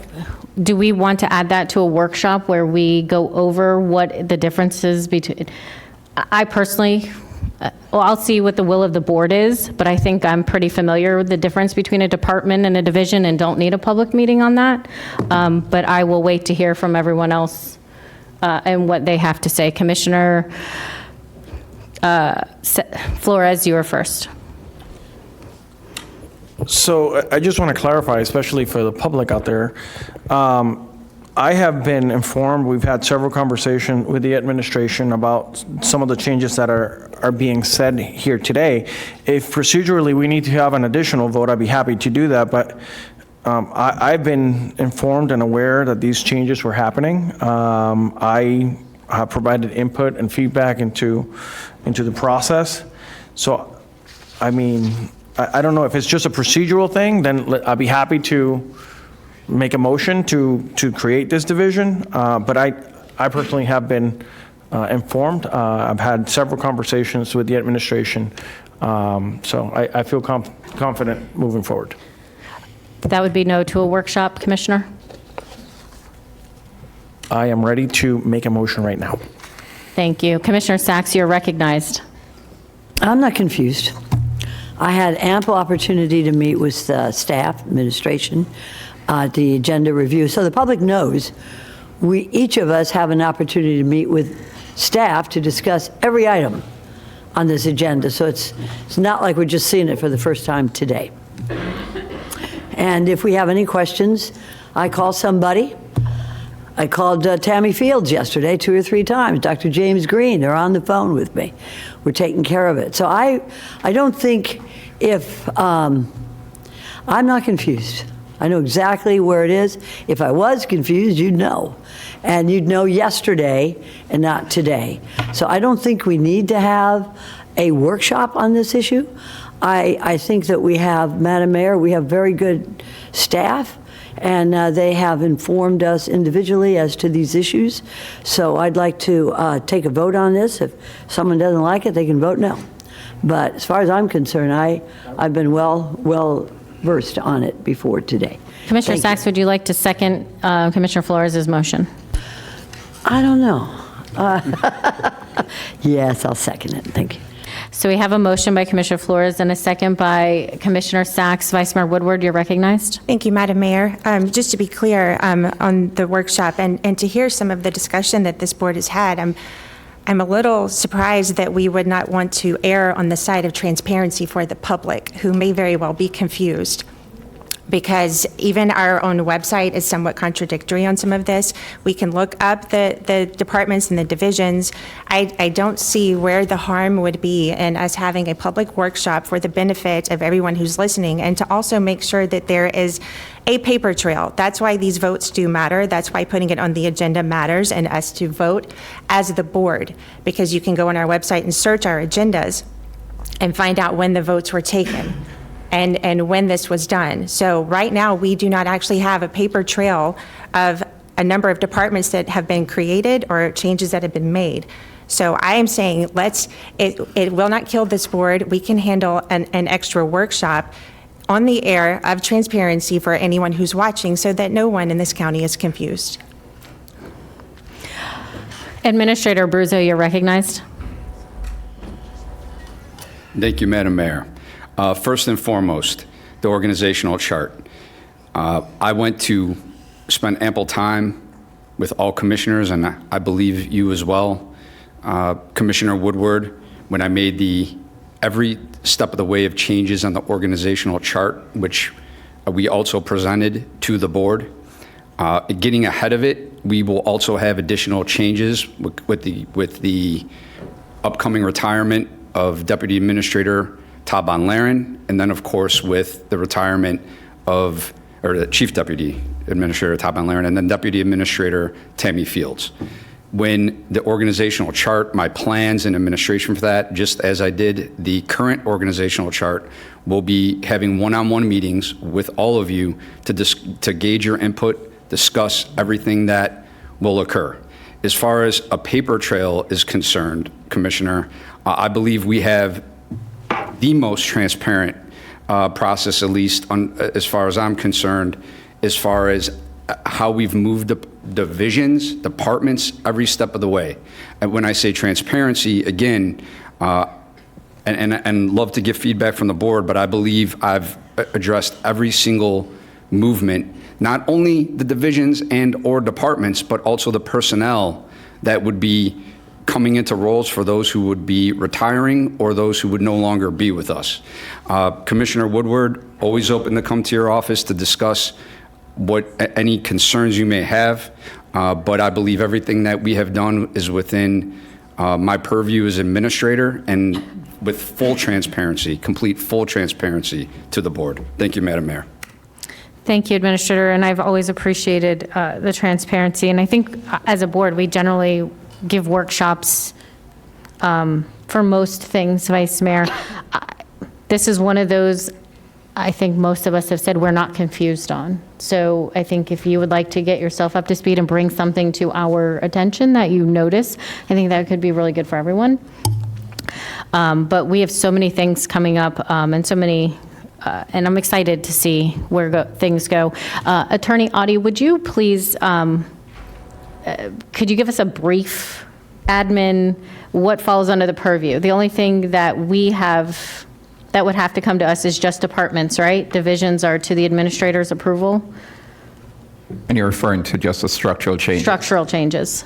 Yes, the change of either an addition, creation, or removal of a department that needs to be approved by the board. The changes in divisions is left entirely has been delegated to the county administrator.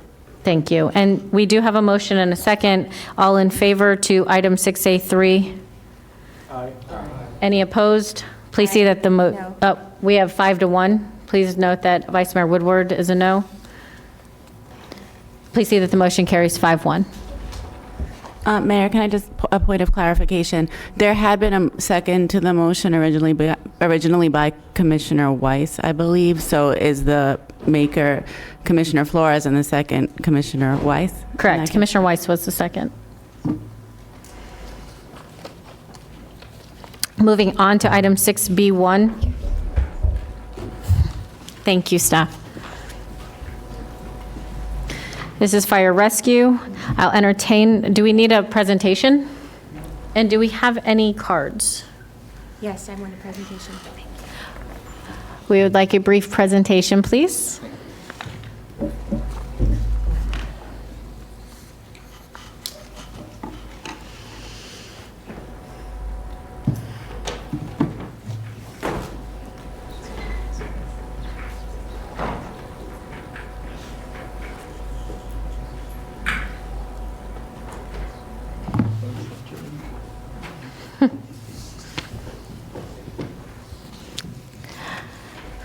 Good morning. If you would please introduce yourself. Good morning. My name is Philip Oliveria, Division Chief of Palm Beach County Fire Rescue. Today we'll be presenting on the consolidation of Ocean Rescue with Palm Beach County Fire Rescue. Just as an overview, currently Ocean Rescue operates under the Parks and Recs Department. They currently perform tasks such as ocean rescue whenever a swimmer's in distress. They do emergency medical care. They also do preventative interactions with people who are on the beaches to make sure that they're safe when they're playing in our waters. and they do public education. The proposal today is to transfer ocean rescue operations, the staff, the vehicles, and equipment over to fire rescue so we can have a unified emergency response along our coastlines, just like we do on land and water elsewhere. The interoperability and efficiencies that we're looking at is basically, we already do first response with Palm Beach County Fire Rescue. Ocean Rescue is doing the same thing on the coastlines. So bringing it under one command makes things more streamlined, so that way we can operate and communicate more freely. Currently, we operate on 2 different radio systems, so we'll be operating under one set of protocols, whether it's medical protocols or operational procedures. This will help us to speed up rescues when things are going on in the water, whether we're communicating with our personal rescue watercrafts. If we're working with Ocean Rescue's personal rescue watercrafts, we can get there quicker just to make sure that we can do effective rescues. Some of the things that we've done recently, we've turned around, we've given training on radio, communicating on the radios, so that way you can streamline that. We've also done electronic patient care reporting training. Currently, they call in their medical care reports. Now will be in a system that's easily trackable, and so we can track patients and the care that they're receiving. We've also gone through and done training on how to document in the computer system whether there's injuries or accidents that they have on the coastline. In order to make this transition happen, we would need the approval of $7.1 million to fund ocean rescue personnel and operating expenses for the next 9 months of the fiscal year, along with $700,000 from contingency reserves and $295,000 to move the funds from FDO fleet to fire rescue fleet to maintain and replace the vehicles and equipment that they do have already. And that totals the $8.1 million, which would be recognized into the main MSTU. And then for the capital side, we're looking at $127,000 from Parks Capital to Fire Rescue Capital to help fund miscellaneous watercraft equipment, lightning protection for the towers, renovations of the towers, and so forth. Thank you for your time. Thank you so much. Vice Mayor Woodward, you're recognized. Thank you, Madam Mayor. So, first off, I was a little surprised to see this on the agenda. I wasn't sure how it got initiated, but here we are. A couple of questions that I had in my agenda review yesterday that I feel I didn't. Some of it I got a decent answer. Some of it I kind of, as I thought about it more last night, I had some more questions. When we talk about the funding for this, right now, for this particular vote, what we're being asked to do is to move funding from Parks and Rec Department, who currently is over the Ocean Rescue, and move that to Fire Rescue, for them to now kind of absorb Ocean Fire Rescue. So one of my questions is, moving forward in future years, how will this be funded beyond this initial tranche right now? Is this going to become part of Fire Rescue, or is this something that will always be a Parks and Rec, where it's basically Parks and Rec is paying to outsource Ocean Rescue to Palm Beach County Fire Rescue?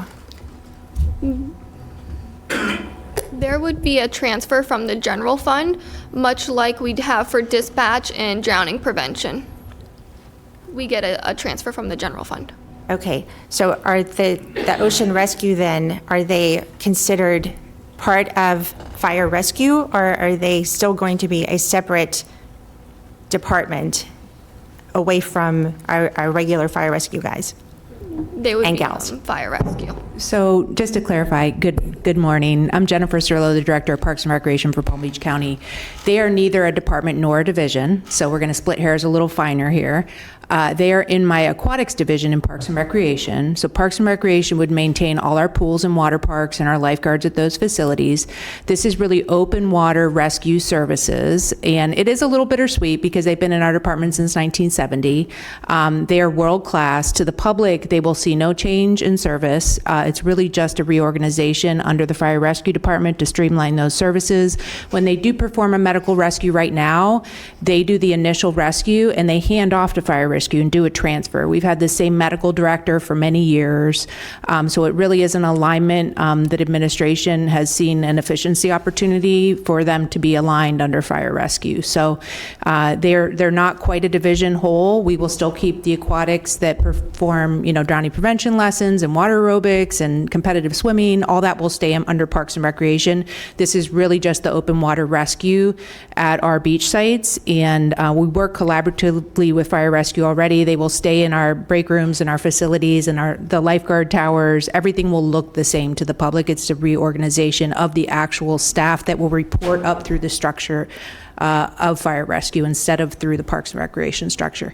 And in the state, it's about 50-50. I'm sure that the public is happy on that side. I'm more concerned with the funding part of it. What category are they going to be under? And is this going to be a future responsibility of the Fire Rescue MSTU, the Fire Rescue budget? Which in the future, what are we setting this up to? How would this be funded in the future? It would be funded from the general fund, which would be county administration, the BCC. Do we have any chance of commingling of the funds here? Because I know that some of the fire rescue can also do, that these jobs can be somewhat interchangeable. A lot of the current fire rescue could serve as ocean rescue. We could pull from them. So how are we going to make sure that those funds don't become commingled with the general fund versus the MSTU?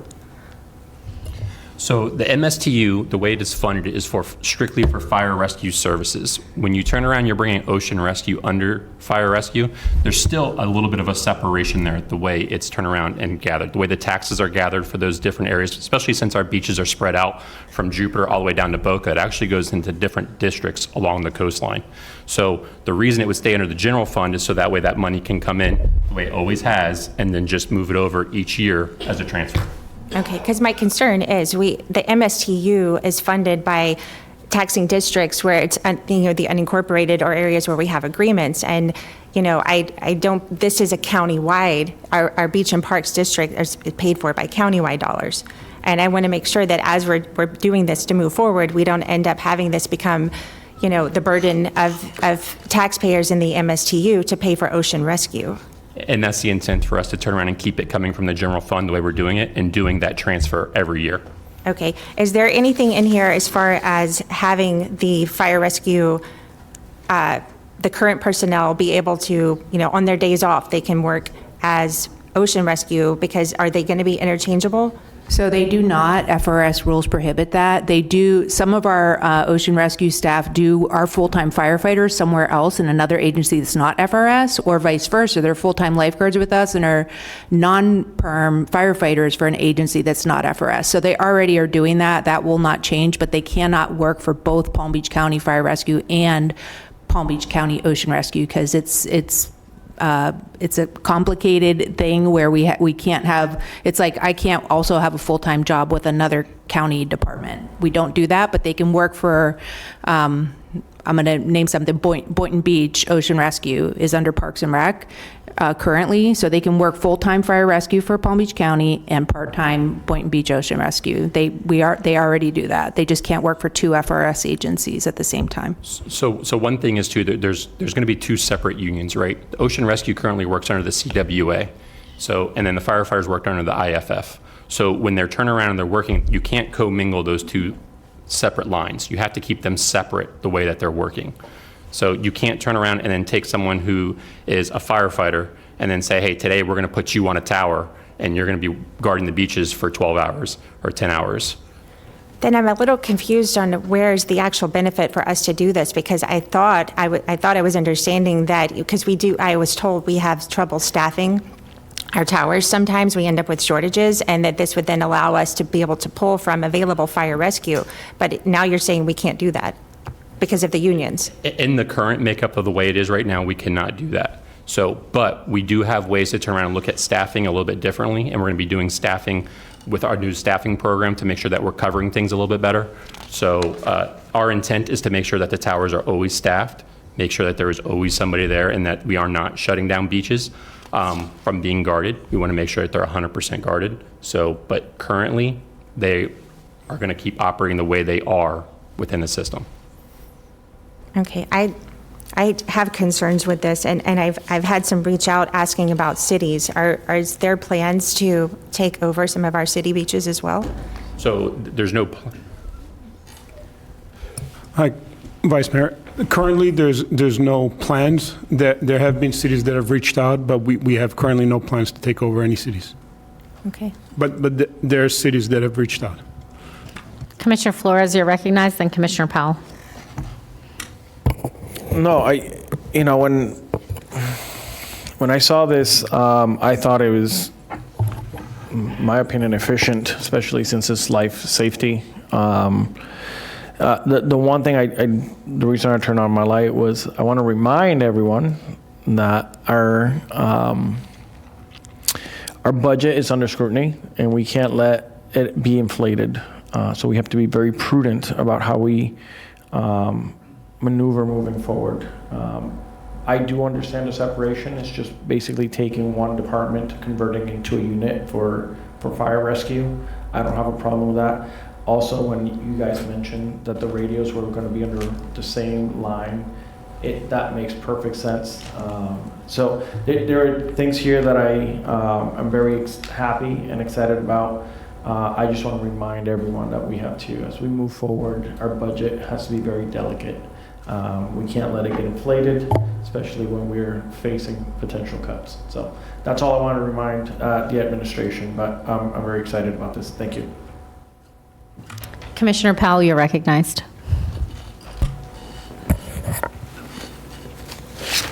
Thank you, Madam Mayor.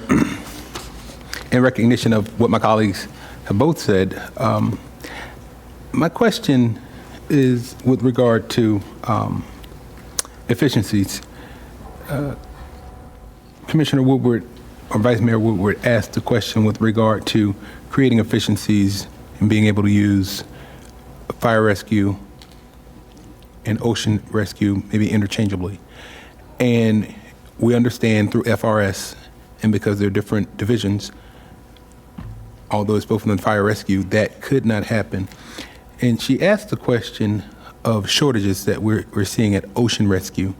And even during my pre-agenda or agenda review yesterday, it was indicated that this would create opportunities to eliminate shortages.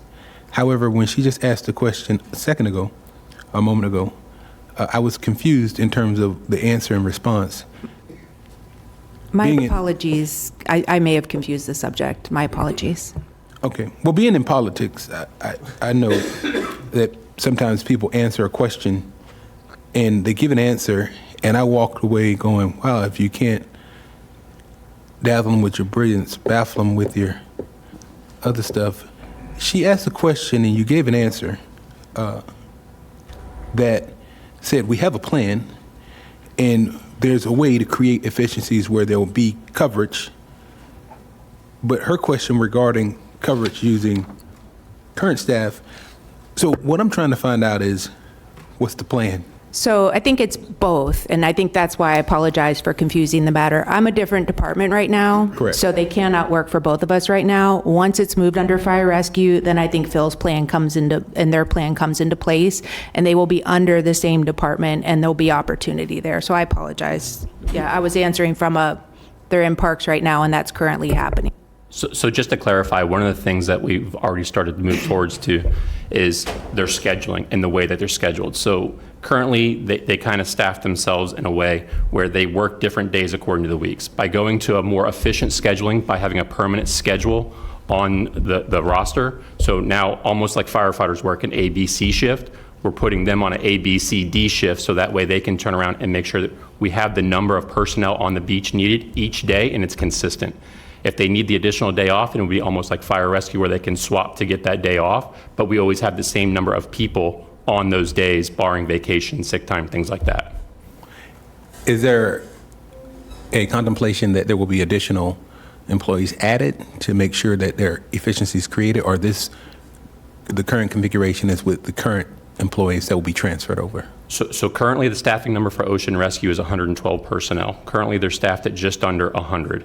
So the intent and the hopes would be that now that it's under fire rescue, it may almost become one of those things where more people want to become a part of it under the fire rescue name and do that. So we're hoping that's one way that we can increase our staffing that we're doing, and also the level of training that we'll be doing. Because obviously, Palm Beach County Fire Rescue is very heavily medically trained, and we stay on top of it. We want to bring Ocean Rescue into those same type of training evolutions. So we've already identified during their training times in the morning how medical services from Palm Beach County Fire Rescue is going to be doing additional training with all of the employees so we can raise the bar on the medical services that we're providing. Thank you for that. Vice Mayor Woodward, you're recognized. Thank you, Madam Mayor. So a couple of questions, just to clarify. Some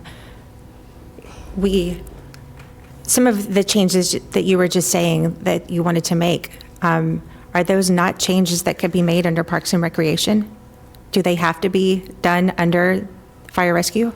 We do not have the same capabilities for the staffing system that Fire Rescue currently has. We do manually do our staffing. It is an arduous task. I think it would take additional resources for us to do that. So it's a benefit. It's definitely a benefit of going to Fire Rescue. They staff their fire stations. They're very skilled at that. And I do think there's an efficiency to be shared by that. The rescue channels, that it is important that they're under Fire Rescue in order to have that continuity. We would not do that currently if they were under Parks and Rec. That would not be something that would happen. So there are a few things that, we probably couldn't or wouldn't do just because of the current organizational structure. Could we improve our staffing in Parks and Rec? 100%, absolutely. We should, but it would take additional resources for us to get there. We don't have a real-time staffing system in our department. Okay, so then on the staffing, if they are truly going to remain a separate division because of the unions, we cannot use existing Fire Rescue to fill openings. I just want to make sure that is what we're talking about. We are going to have to hire to get to this number of capacity. Under the current model, we'd be looking at filling all of the available positions for Ocean Rescue. What do you mean under the current model? Are you about to change the model? No, we are not looking to change the model. Okay. So we are going to keep operating currently as it is. So with the 112 positions that currently exist within Ocean Rescue, our goal is to fully staff that so that way we can cover all of the beaches using the part-timers that they currently have and the full-timers that they currently have. So the part-timers that they currently have that are existing Fire Rescue would have to, because we have some right now that are able to be part-time. No Palm Beach County firefighter is also a part of Palm Beach County Ocean Rescue. They do not work under that model. They cannot work under that model. That was my answer. They work for a city. This will change. They work for a city if they're going to do that, because then they're working under that city program. They're no longer working under the county. And if we do this, that will change and they can?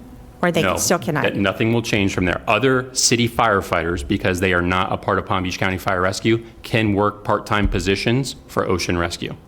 That can happen. So either way, we cannot have our existing Fire Rescue work as Ocean Rescue for the county. Currently, that is correct. Those are the rules that are in place. And this is governed by the unions, or is this a policy for our policy? It's FRS. FRS will not let you. It's a state policy. Yes. All right, well, and my last question then, because that's very concerning that this is, we're combining, yet we're not combining. So I'm uncertain on that. And then with the FRS, are we going to require EMT, because that would then have them eligible for the high-risk FRS, which is what I believe the previous boards, 2 times this came before this, not this sitting board, but this Board of County Commissioners. And that was the discussion before. And I believe there was even a court, a hearing, and the judge ruled in the favor of the county on that. But can you please explain to us what changes this would then entail that the previous board said no? Madam Mayor, if I might. Recognized. We've had extensive conversations historically about ocean rescue. There was a desire for many, many years, and probably continues to be a desire amongst ocean rescue to enter into a higher risk, special risk category of the Florida retirement system. They are not currently in that capacity. What we have done over the years historically is we've worked with them, particularly in Tallahassee, to see if there was an avenue to do that. There was not interest in the legislature to make changes, but we worked with them through some enhanced training, enhanced certifications, and other types of training that we provided for them. I don't know the exact number. You might know the number, Jennifer, of how many individuals are EMTs that are also fire rescue today. I don't know those numbers. I have it. It would take me a minute to look it up. Not all of our not all of our ocean rescue folks are EMT paramedic. Many are.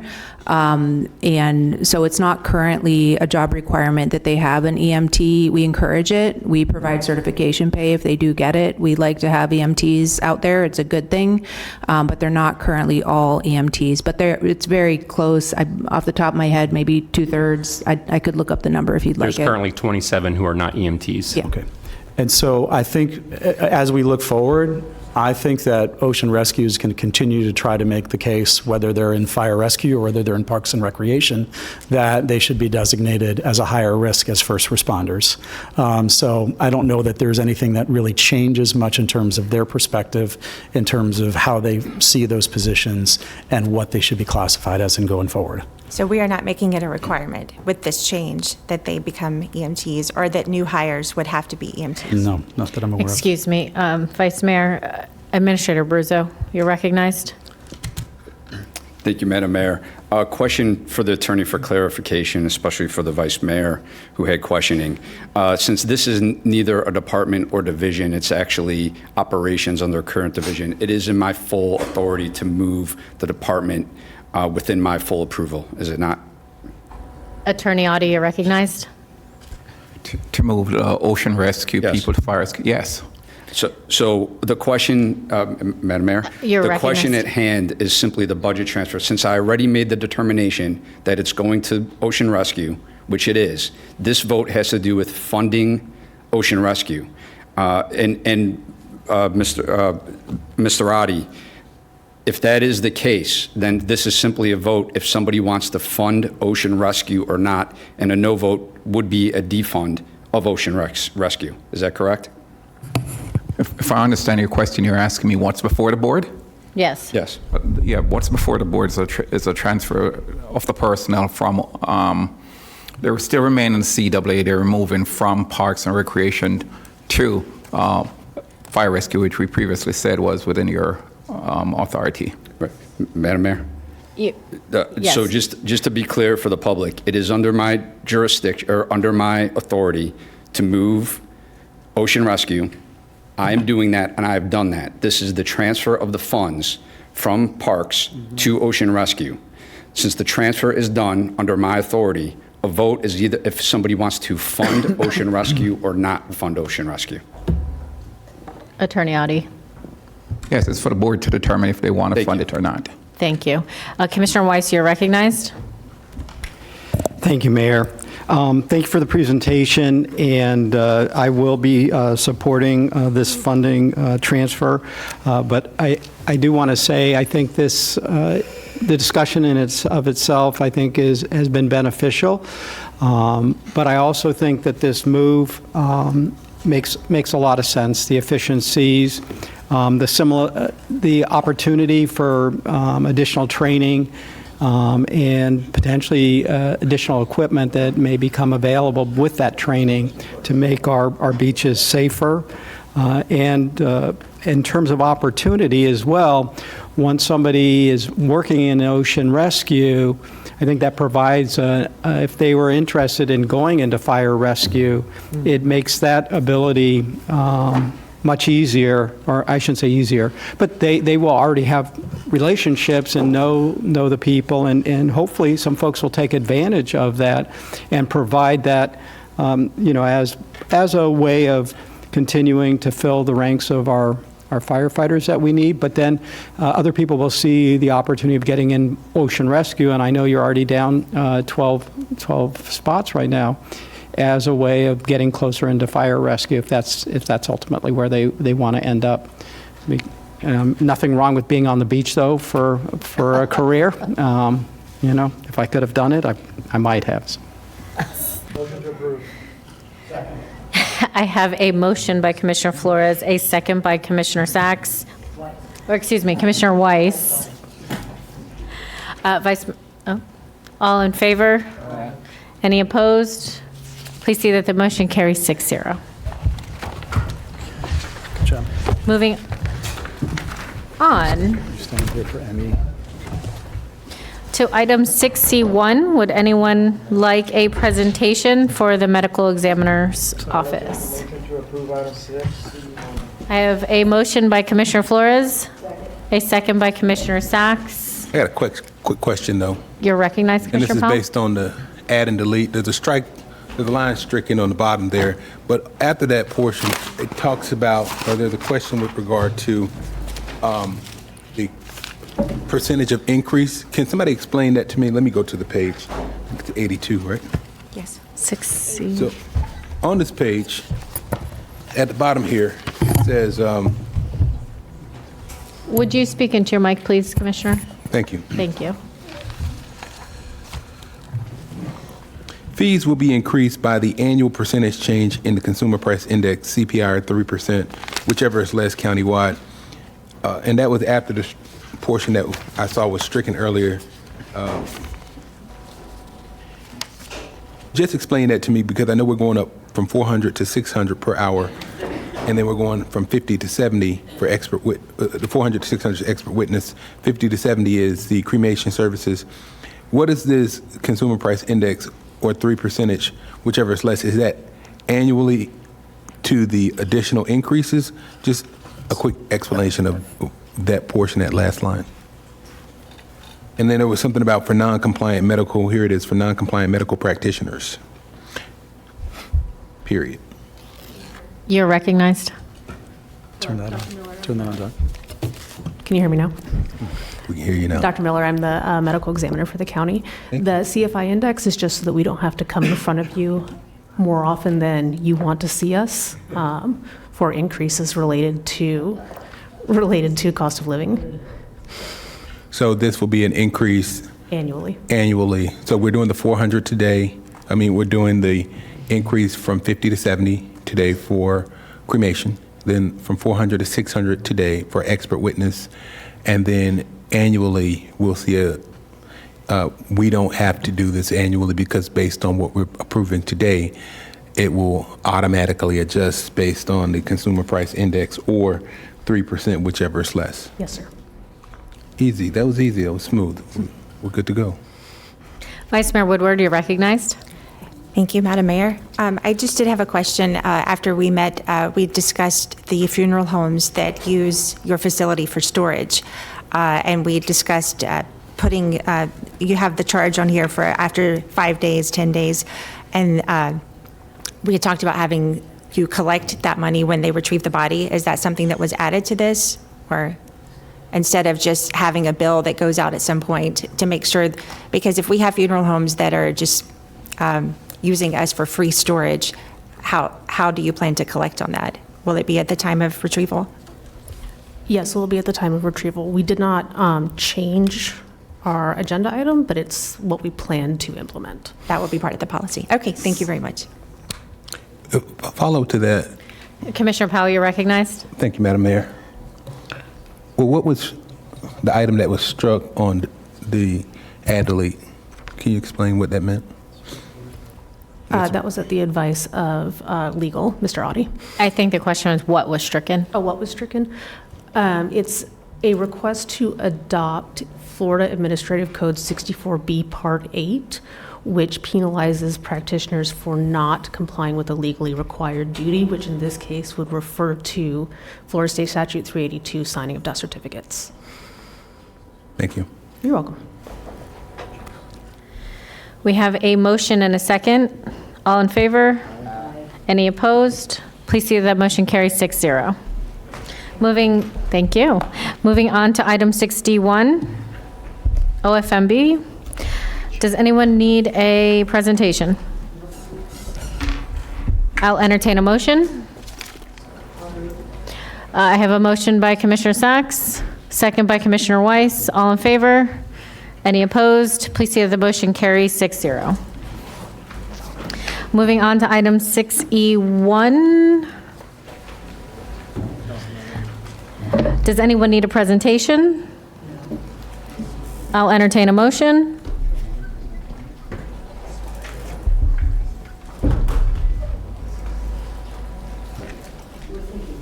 Okay.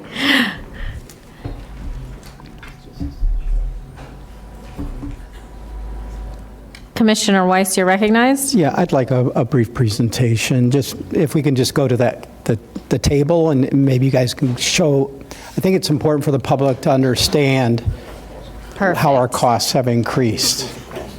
Well, this is a good idea. Please introduce yourself. Administrator Bruzzo, you're recognized.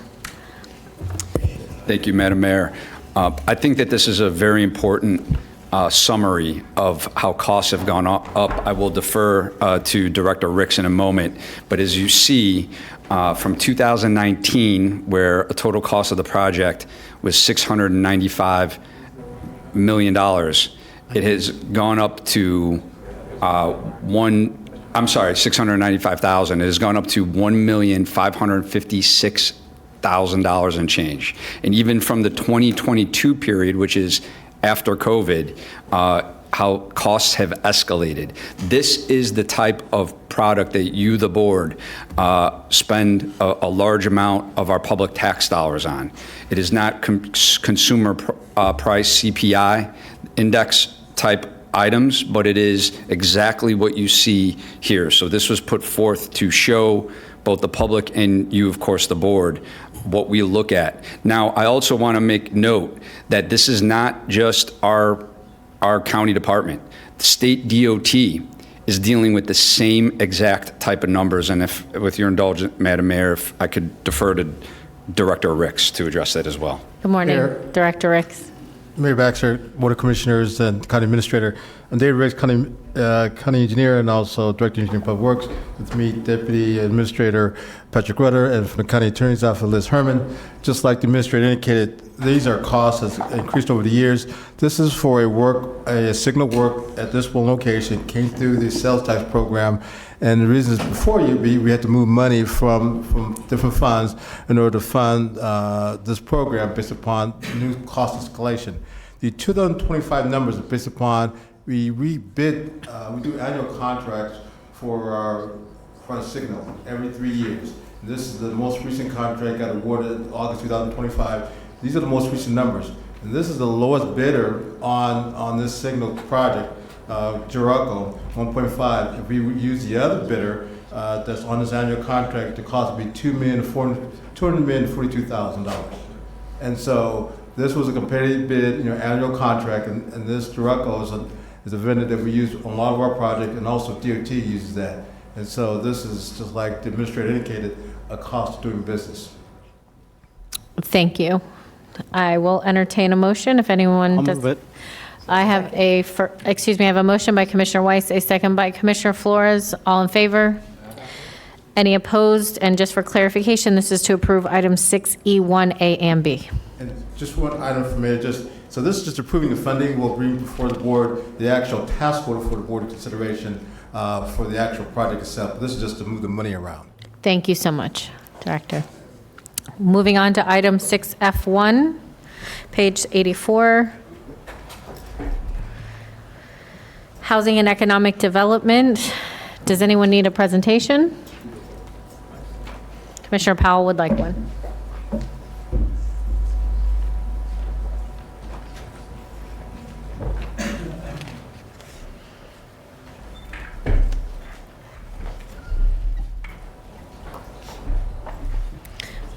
We do not have any cards on this item, so please feel free to begin, and please introduce yourself. Oh, Commissioner, sorry, I didn't see a light. Commissioner Flores, you're recognized. I'd be happy to let them present. My comments were going to be regarding the selection process, but I think they're going to present, and then we'll Thank you. So, good morning, Mayor, Vice Mayor, Commissioners. Administrator Bruzo, Jonathan Brown, Department of Housing Economic Development. Tammy Fields, our Deputy County Administrator. Carlos Serrano, our Deputy Department Director. Howard Falcon, County Attorney's Office. Today, we're circling back with the board to discuss and to seek approval of the Home Buyer Match Pilot Program policies, the allocation of the $5 million from the Workforce Housing Trust Fund, and then delegated authority. We have held a couple public meetings and conversations. Thank you, Vice Mayor Woodford, for joining us in those conversations with the community to fine-tune the details of this particular program. Basically, what we're looking to do in terms of criteria is work with home buyers purchasing homesteaded occupied properties. Persons currently residing or employed in PBC are those that would be eligible. We're looking at serving and assisting those between 80 and 140% of the area median income. The next two bullets are conversations that's come up that I wanted to get direction on today. We talked about having a lottery process, and after conversations with the community, we're also recommending having a first come, first serve process because we anticipate some individuals coming with sales contracts. And if they're in a lottery system waiting for the sales contract or waiting for a lottery system to determine if they're eligible, we could inadvertently not assist someone who's eligible and ready to move forward. And then the last bullet under eligibility criteria is seeking direction on the board to set some sort of policy to where you could not have owned a home within the last 2 years. Our thought process behind that is that if you own a home, you sell it, you have enough funds to where you don't need the county assistance to purchase that home. We want to help and target those who need the county assistance in purchasing homes. And so you'll see those two bullets are different than the conversations we've had in the past. Funding terms, again, a cash match up to $50,000, funds for down payment assistance, closing costs, minor repairs, and points to buy down if they need to do that to help get that interest rate lower. Forgivable second mortgage with a 15-year term. And again, if they sell within the 15 years, they can either repay the county, or if they purchase a home within the county, we will just move that assistance or that lien over. And that is it. Thank you, Jonathan. Commissioner Powell, you're recognized. Thank you, Madam Mayor, and thank you, Mr. Brown and team for the excellent program. And moving forward, I think this will be great for the opportunity for individuals to increase homeownership here in Palm Beach County. Of course, it's what I believe the entirety of our board would like to see. The question I have, though, is, and we talked about this a little bit yesterday, the 2 years of previous homeownership. Does that, and this is based on, we're looking at income, right? And the indication if they did own a home within the last 2 years, they probably have some of that money, likely, they should have some of that money still on hand.